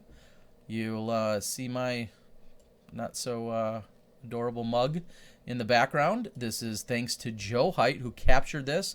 I was at the tee calling the shots, and Joe was on the catch. And this was, I believe, the final hole of the round as the women played at the Sunset Park. For those listening, it says finesse. And we're watching, who's that is? Jessica Weiss throw, smash the chains, and just fall out. Yes, Jessica Weiss throwing a forehand. Again, this was at Sunset, and Johnny V will play it again. It says finesse, skill in handling a difficult or highly sensitive situation. And some people were saying that they don't consider finesse smashing through the chains. What you're supposed to take out of it is the finesse of the drive. Yeah, like down an alley downhill between sets of trees. She pured it. It was fantastic. Yes. So that was definitely a finesse shot. No arguments about that. You're going to see a number of those roll out through the Disc Golf Pro Tour. I know that we're going to continue to see more of those. Great job to the staff and crew and the media efforts over there. So look forward to more of those. But another sweet commercial released today in a series of them. All right, we're going to move up and try and look through some more of the details here. Someone is asking... Bobby's saying something about too much of an opinion to put out here. I think I missed something as far as he's going to talk about on the next Disc Golf Answer Man. I noticed the Disc Golf Answer Man was running a little long. And it's never long enough for me. No, I'm just saying that I think he's starting to get into our territory. I feel a little encroached because once you start to hit about an hour and a half to 2 hours, that's really, we've cornered that market. I think we've talked to Bobby about this before. Don't go getting too long there, Bobby. You've got too much good content. We don't need the competition. Are we going to be wearing ugly sweaters for next week's podcast from the holiday spirit? That wasn't in the plans. Nope. I wouldn't count on that. Are you going to be at the Beaver State Fling this year? Was asked. We certainly won't be there in a live capacity. That's the first and foremost answer we can give. because live is just not possible at the Beaver State Fling unless literally thousands of dollars fall out of the air to create something else for cellular signal. I would love to be there in a recorded capacity. However, I would need some sponsorship help to be there and to be present, to travel out there and be part of that. I'm guessing that it's not going to happen, but if somebody wants to make it happen and get me out there, I would be very interested in talking to them about it. Can we talk about Trilogy's flight numbers? Again, I think that's something that Bobby and the crew can address and talk about on their podcast. I know they just released an article talking about flight numbers. I'll admit it came out late this afternoon. I didn't get a chance to read it yet, but I know it's out there. I saw it that flight basically it comes down to flight numbers don't really matter. Oh. Because I mean they give you a determination, but for every person it's going to be a little different, I think is what it comes down to. True. So yeah, I'm looking forward to actually digging in. I read the synopsis of it, so I'm going to do that at work tomorrow.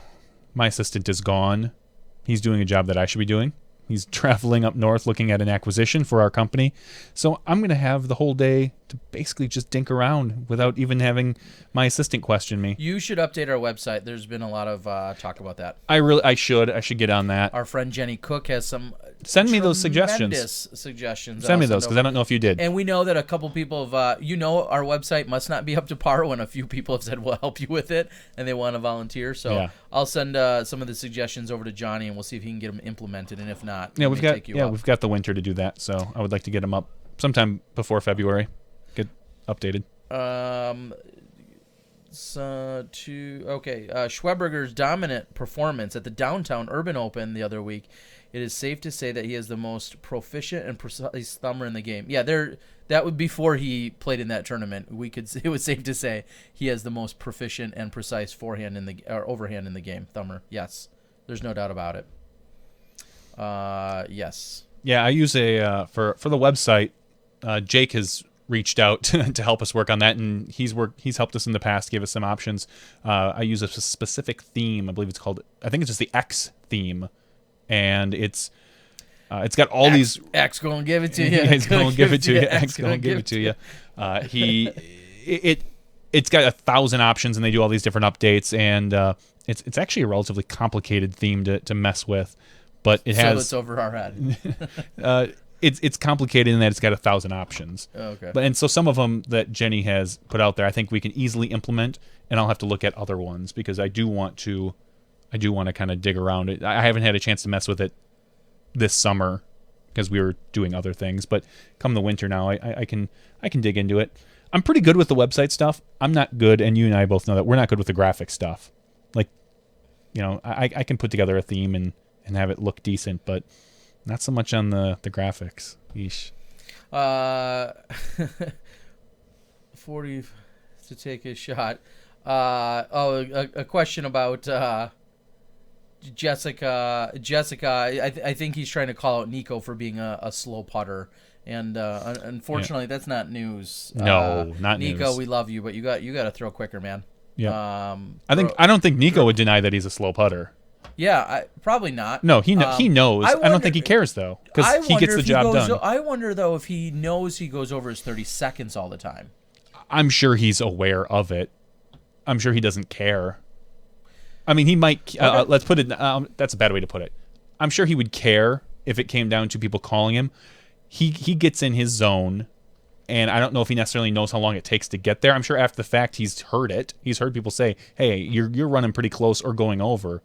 But when he's there in that moment, I don't think he's probably thinking about it. Okay. Because that would be the last thing I'd want to be thinking about if I'm lining up for a 25 or a 45 foot putt is how long am I going to take to line this up? It's not what's in your head, clearly. Unlike you, who walks up to putt and says, "How fast can I get this? How fast can I get the disc off the ground into the basket or near it?" Yeah. Yes. Nico needs to putt a little faster. There's your pro tip for Nico. Pro tip to pro. That's what that would start up a conversation every week. Great. Is if we had genuinely a pro tip for a pro. Pro tip for a pro. That could get us in trouble. Yeah. Well, maybe. Like Nate Sexton, stop flipping your disc or something like that. And then next week, Madison Walker, stop flipping your disc. Yeah. Jeff Bennett, stop winding up so much. We could sit here. We could make some real good friends. Yeah. Too bad. I missed that. It said something about too bad, you guys. Flight numbers more don't have someone to work on the site. Jake says. Jake, we do appreciate you supporting, and I mean, I see. We've talked to you on Facebook, talked to you here. Yep. We do appreciate all your support. Nico, it's not like anyone's going to confront him. Yeah. Again, that's another conversation for another day. Macbeth stop winning. Yeah, I'm not sure that's not a very good pro tip. That's a tip from all the other pros to Paul. Yeah, exactly. Kelsey says that she could possibly tune in next week. I don't know if we're gonna take it. I don't know if we're play second fiddle to that, Kels. You operate on our schedule, or not? No. We should start talking about people for next week. I know that I have spoken to a gentleman named Ricky, and I know he's going to be hosting an A-tier here in the Midwestern area, and it's going to be taking place in May, I believe May 1st through the 3rd, the Mishawaka Open, and he wanted to talk about him and his company and his sponsors and some things that are going on. He's also talking about some video coverage. Okay. So we may have Ricky and/or a representative of the event or sponsors. He may be joining the show here in the next few weeks. So just wanted to throw that out there that we've been talking, and that may happen. Bobby, we're waiting on you. Stop saying Sorry. That whole sentence, I'm like, all I could think is like, he keeps saying. I didn't know what I was going to. I know. I had no idea. I know you didn't know what you were going to talk about. You were filling dead air. It's a natural human instinct. I'm good at that. So, Bobby, we'd love to talk to you as well.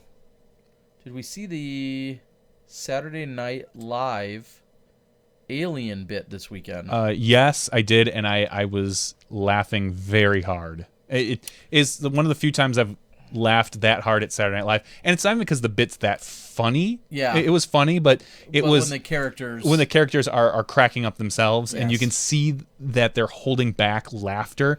It's contagious. Mm-hmm. It really is, and that you just can't help but feel for them because they're trying not to laugh so hard and they can't not do it. Did you watch it?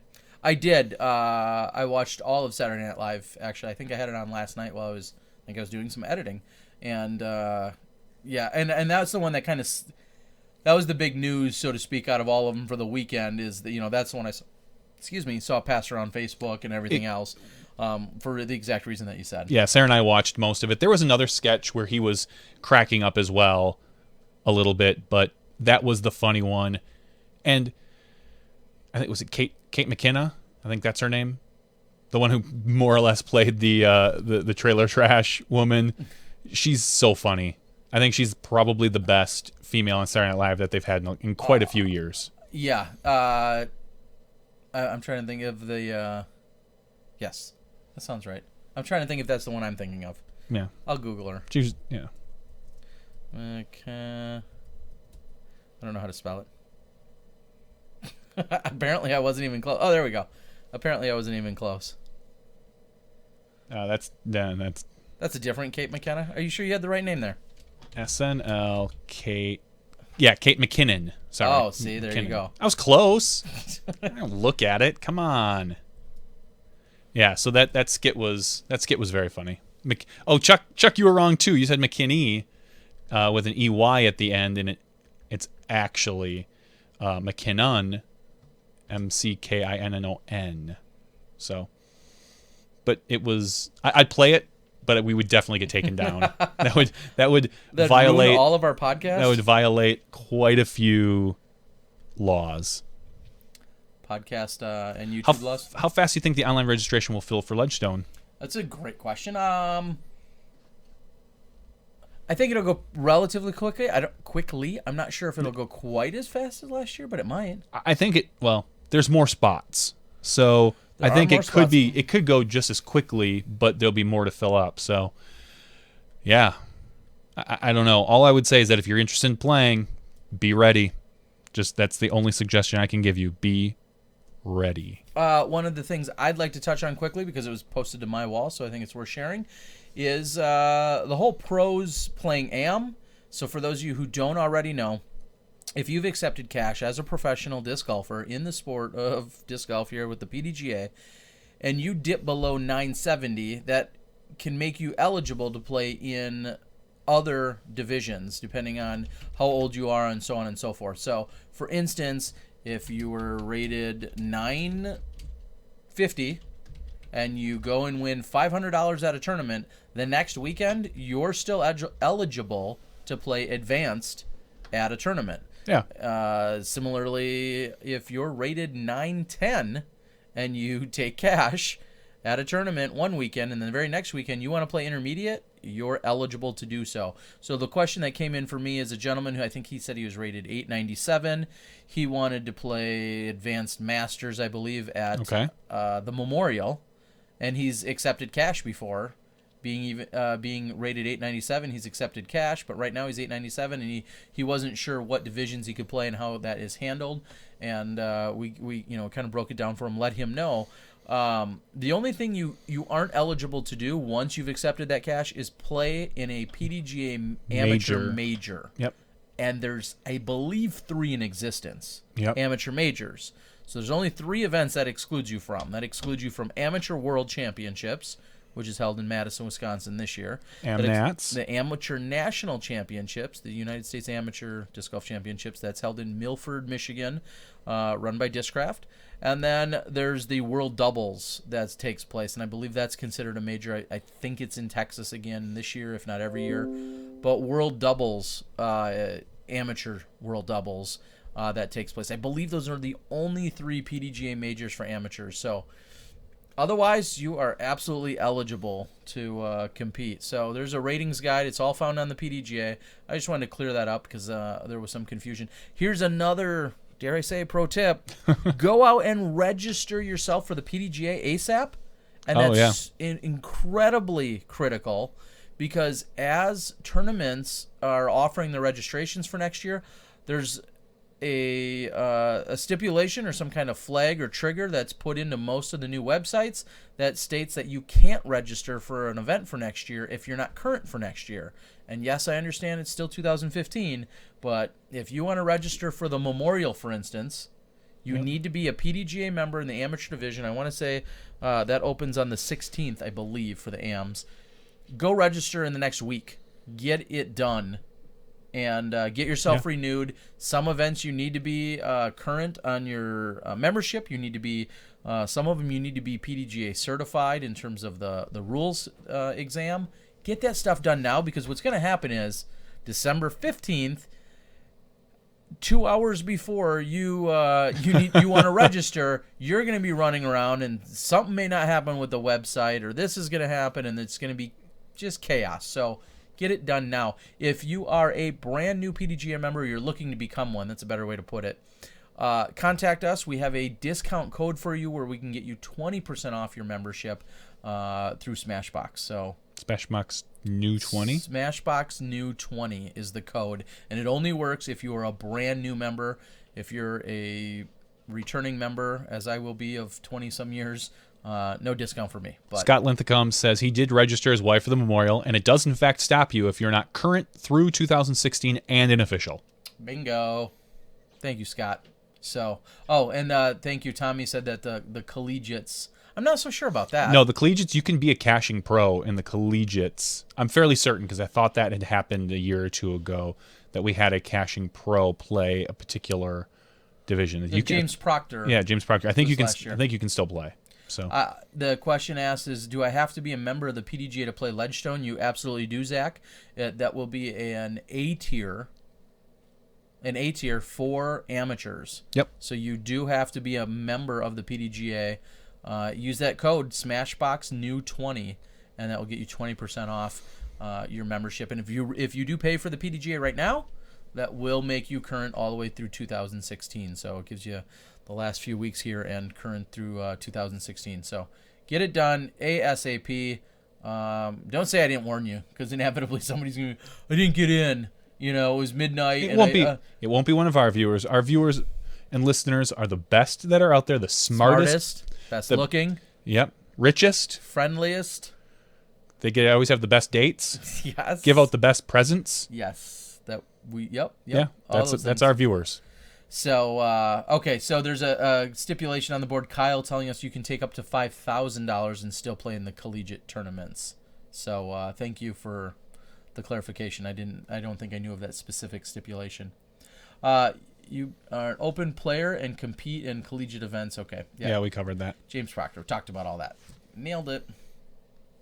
All right. Does anybody have any questions? Anything else out there? Otherwise, we could start to wrap things up. Next week, more Roach facts. I'm going to have to dig a little deeper because now everybody knows.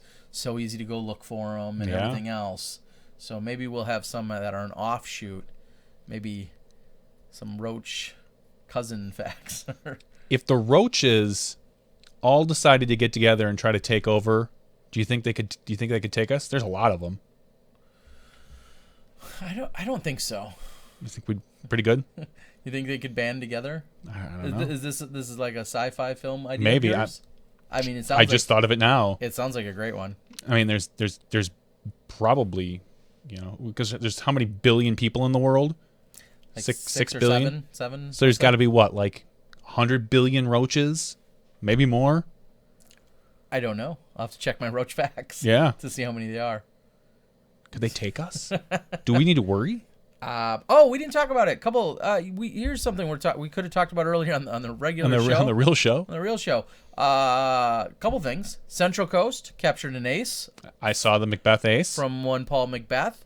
235 feet, please. It looked like it kind of hit something at the very end and went in. Yeah, how It looked like, because it kind of it looked jutted like it was in. faded, and then all of a sudden. But it was hard to tell for sure. I mean, it was a nice ace. Out at Morley Field. And it wasn't hard to tell because of the poor camera work. It was great camera work. Yep. Just it was obscured with some trees. Some trees. So Paul Macbeth ace this weekend. I know there was a push to get on SportsCenter. I didn't see of anything coming of that. But also Huntington Beach Team HB won the South. I believe they call it the Southwest Team Invitational down at Morley Field. So congratulations. I think it was the Silmar crew that took second. I'm pretty sure. Yeah. So congratulations. Did I see something about Rico and Macbeth playing left-handed? Like, are they filming a video for that? And No. I think they were. That's how they played their match. Oh, really? That was the impression Okay. that I got. I don't know if it was followed out or if they were serious, but that would be a pretty awesome thing to watch. That would be an epic thing to watch. I hope Central Coast got that if that's the case, because Yes. I would love to see that. That would be pretty funny. So That's about the only way that I could come within a couple strokes of them. yeah, and even there. I know. Trust me. Because they're probably pretty good even opposite-handed. Where are the courses that I'm working on? If I can say anything, I'd prefer not to say anything. I like the. I've been screwed a lot of times on doing a lot of legwork for courses, and maybe some of it's my fault for not having more paperwork intact or something, or more agreements signed on the dotted line. I've been screwed far too many times on doing legwork for courses and then not, whether it's a commission or a designer fee or whatever. Sure, priming a particular person or location, getting them all set. Maybe something delays or falls through, and then the next thing you know, somebody else has it. Correct. And you've done most of the work, so you'd rather not say at this point yet. So yeah, can't say right now, but I am working on. I think I have 3 different courses in the works at varying levels, and that's not even including the Silver Lake one, which is pretty much done. So Yeah. as soon as I feel comfortable with it, I'll certainly share it for you guys here in Wisconsin and beyond. I don't necessarily. I'll say this. There's been a lot of criticism throughout the years as of the "It's in the air" tagline for disc golf. My boss. So there was a car in our old parking structure that had a sticker, and I still don't know to this day whose it was, but it was PDGA. It's in the air. Okay. And my boss walked in one day and he goes, "You do the disc golf thing, right?" I'm like, yeah. And he's like, "It's in the air? Really?" He's like, "That's lame." And I've never thought of it as lame. I always just thought, okay, it's dated now, but it would obviously wasn't always necessarily dated. I think it's timeless. No, I 100%, and this is going to disagree with plenty of people. I don't care. I 100% like that tagline. I don't love it. I mean, it's all right. I've liked it there's from nothing. day one. There's nothing bad about it. It's not as. I don't think it's that great. I'll say that. But it's non-offensive. It works. It's catchy enough. But I don't think it's great. Okay, I've always liked it. I know I bought one of the very early long sleeve shirts from John Dusler himself, who had the disc golf logo or the PDGA logo on it, along with the saying. And there's clearly plenty of people who don't like it, and that's totally fine. But it was meant, and that was one of the questions: is a potential underlying. Sure, you could euphemism or double meaning or whatever. Yeah. I think, trust me. You say just about anything to me, and I could come up with some kind of way to spin it. But personally, I know that was designed and spoke of with perfectly clean intentions, I guess. Of course. I don't know. I've always liked the line. I realized I never once thought of it the other way until really? now. Until right now. Oh well, there you go. I know, and I don't know. Sorry, I've always liked it, and we can all agree to disagree. But I've always liked that line. It's a perfume slogan. I could see that. Yeah. Tommy asks if I do anything with Skyline. That sounds like a setup from Dynamite giving me a hard time. I don't. Skyline, for those of you who don't know, Zoe was wearing a Skyline shirt tonight, although you couldn't really see it. Skyline is, in fact, a disc golf clothing company that I had started 3 or 4 years ago. And I always make the joke that I was, with all the tournaments that I run and all the different things that I put out there, I was kind of just sick of seeing Dynamic Disc on everyone. I was sick of seeing Huck Lab on everyone. They're great companies and continue to this day to make really great, snazzy looking, amazing products. But as a tournament director, I was thinking, well, why am I always putting out all these other companies? Why don't I have something that's made up on our end that I think looks nice, that I would enjoy wearing? Sure. And that's where the whole idea of Skyline Disc Golf started. I ran an amateur series out of it. I occasionally will do other things that are related to Skyline. So for those that don't know, Skyline Disc Golf is in fact mine. I gave away shirts at the Memorial to the women, I think for 3 consecutive years. Every women's competitor at the Memorial got a Skyline shirt. Yeah, I remember. Just for free as my sponsorship to them. And it was a company for men and women, and it may or may not reemerge at some point. I think I love the name and the idea more than most, but it didn't take off, and I'm okay with that because it still served and will continue to serve a purpose. So, Christian Doman, I believe, says, what is the most important feature to look for on a video camera for recording disc golf? I'm thinking about recording a few local events next season. I'll say this. It depends what you want, and that's a bad answer. But if you're looking to get like a really nice camera, get something with image stabilization and a decent lens. You don't need a lot of zoom. I'll say that, because inevitably when you zoom in on a disc, you're going to lose it, especially if you're not experienced.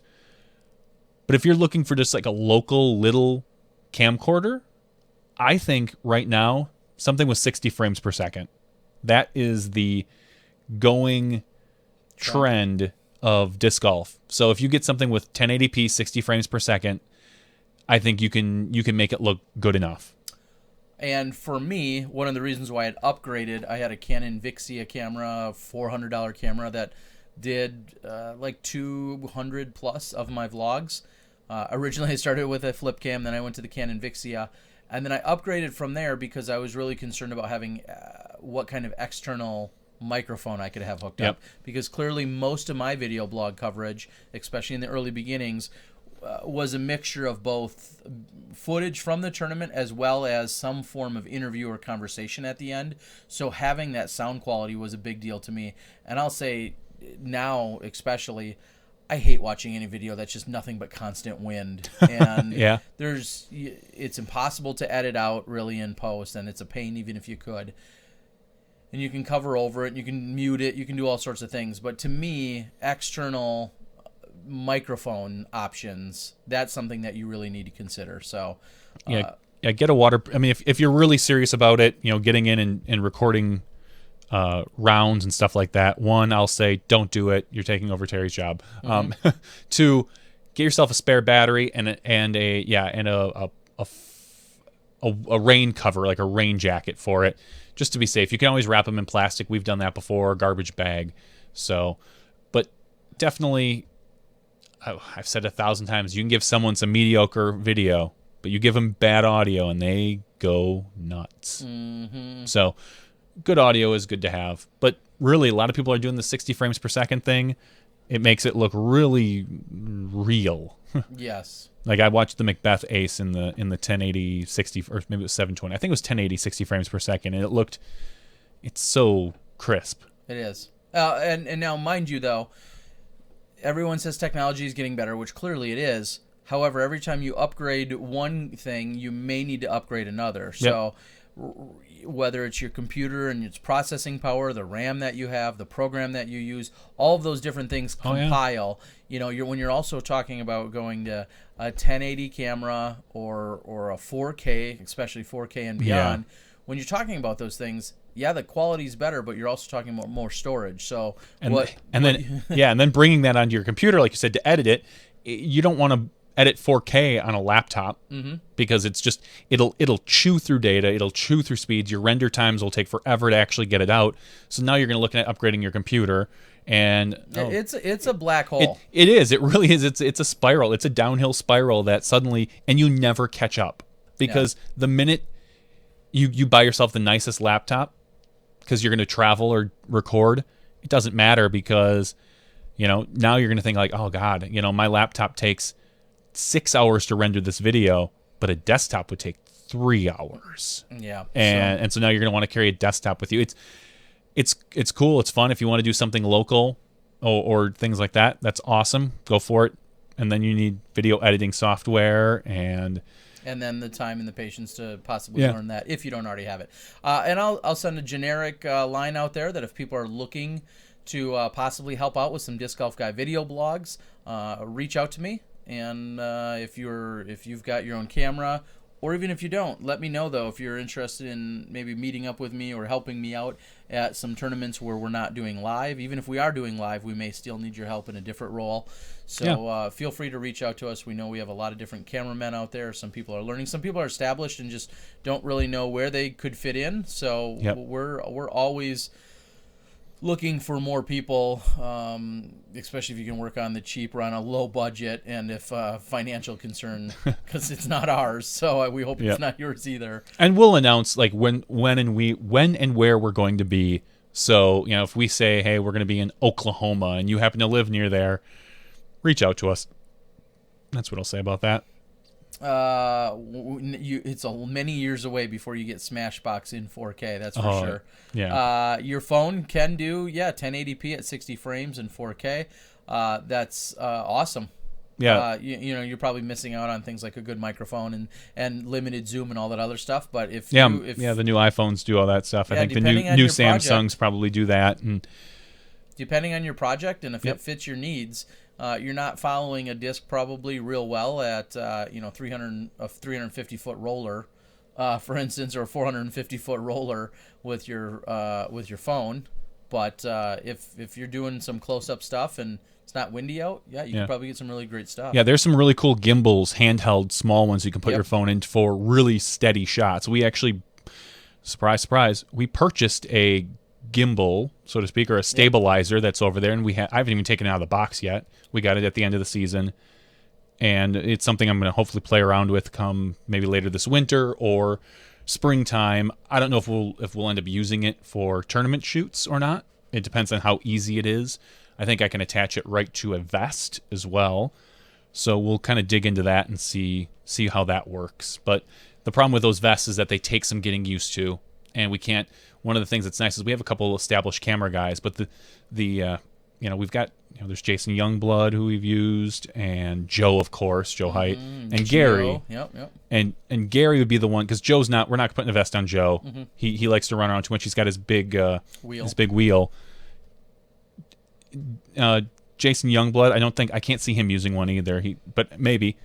And then Gary would be the one to use it. So the problem is maybe we need your help to help film. If you're not used to that, it's not going to do you any good. It's going to be more of a hindrance. So it's one of those things where we want to get somebody that we're really familiar with that might actually use it. So I need to play around with it some more. I could see shooting some kind of cool little commercials with it locally, but I don't know if we'll ever really use it for events. It'd be nice, but because that's one of our complaints is the shaky cam. Yeah, which is really tough, and there's a reason, It's always, and we've gone through it 1,000 times. Yeah, and you don't see that a lot in professional broadcast, because as soon as one camera needs to move, if they're not already using a stabilizer, they have 38 other cameras they can cut to, and we, on the other hand, don't have quite that luxury. The great, interesting question on the board was: is there a chance that major events, GBO, Ledgestone, etc., would sell players' packs online? And then that could go to the pro purse. That's an interesting thought. I don't know if there's been enough demand for that in the past, but it would definitely be an interesting thought. I would say this. I know Ledgestone, for instance, their amateur player pack was insane. It was like 11 or 12 or 15 discs, whatever the number was, and you paid like $90 to play. It was an absurdly good deal. So that's an interesting thought. And the question is, how do you value that? Do you sell it at $90? Yeah, entrance. Yeah, exactly. Even if it's a $150 or $200 value. Yeah, that's a good point. Because that's kind of defeating the purpose of selling plastic for some of these people. Otherwise, why wouldn't you? Just. I suppose because you don't really get a chance to handle them and feel them. A lot of people like to do that with their discs, but I don't know. I think it's kind of cool. It could be a good fundraiser, but to sell players packs. Yeah, that's an interesting idea that maybe some of them would look into. Mike says he gets about 350 on the Zoom stops for a good shot. Wow. What kind of phone do you have? Is that some kind of? I know you mentioned it. Did you say on his iPhone? I know he said his phone can do it. They do have little lenses you can pop on these things, I've seen those. And I've kind of wanted to play with when they sell them at the Apple Store. And I've always thought one day when I'm I need to go there and purchase a computer for an employee. I'm like, I could just probably throw that on there. No one would notice. One thing that I would say, I somewhat will be in the market soon for a new phone. I'm rocking a Samsung S5, which has treated me well. That can't be that old. It's a year and a half. Is it? Okay. I got it May of last year, and at that time I don't think it wasn't the day it came out or anything, but yeah, very cool. Yeah, it's a 6S, which is what I have, Mike Mac. So, and the audio is very good. I'll go with that too. The Apple 6S is a quality phone. I didn't get the 6S Plus. I could have, but I chose not to just because it's so big. So big. I should probably close my cockroach facts here on my screen. I don't know why I still have those up. All right, ladies and gentlemen, if that's all we got, I think it's been a pretty jam-packed night. Just when like I said, I thought a few days ago that things might be a little bit slow. One thing we do have to, again, consider or talk about is the idea of our podcast-a-thon. We'll have to get a little bit more serious as to when that's going to happen. Yeah, I don't know if that should be a winter thing or maybe like or mid-spring, kind of right before the St. Jude event, within a month or two of it. Because when's the St. Jude event? June? Memorial Day weekend, so the last weekend in May. Last weekend in May. Okay, so I could see doing it like mid to early April. That could be an idea. But it could be something like that anyway. I don't know. I guess that's it. So we can end this. It's been fun. We appreciate it. So everyone, thank you for tuning in. That was podcast number 65's after show. A little bit of rambling, lots of tech talk. If you're into anything tech related, from a video or whatever perspective. So for podcast 65, that's Johnny V and myself in the after show. We'll catch you guys next week when you step inside the Smash Box.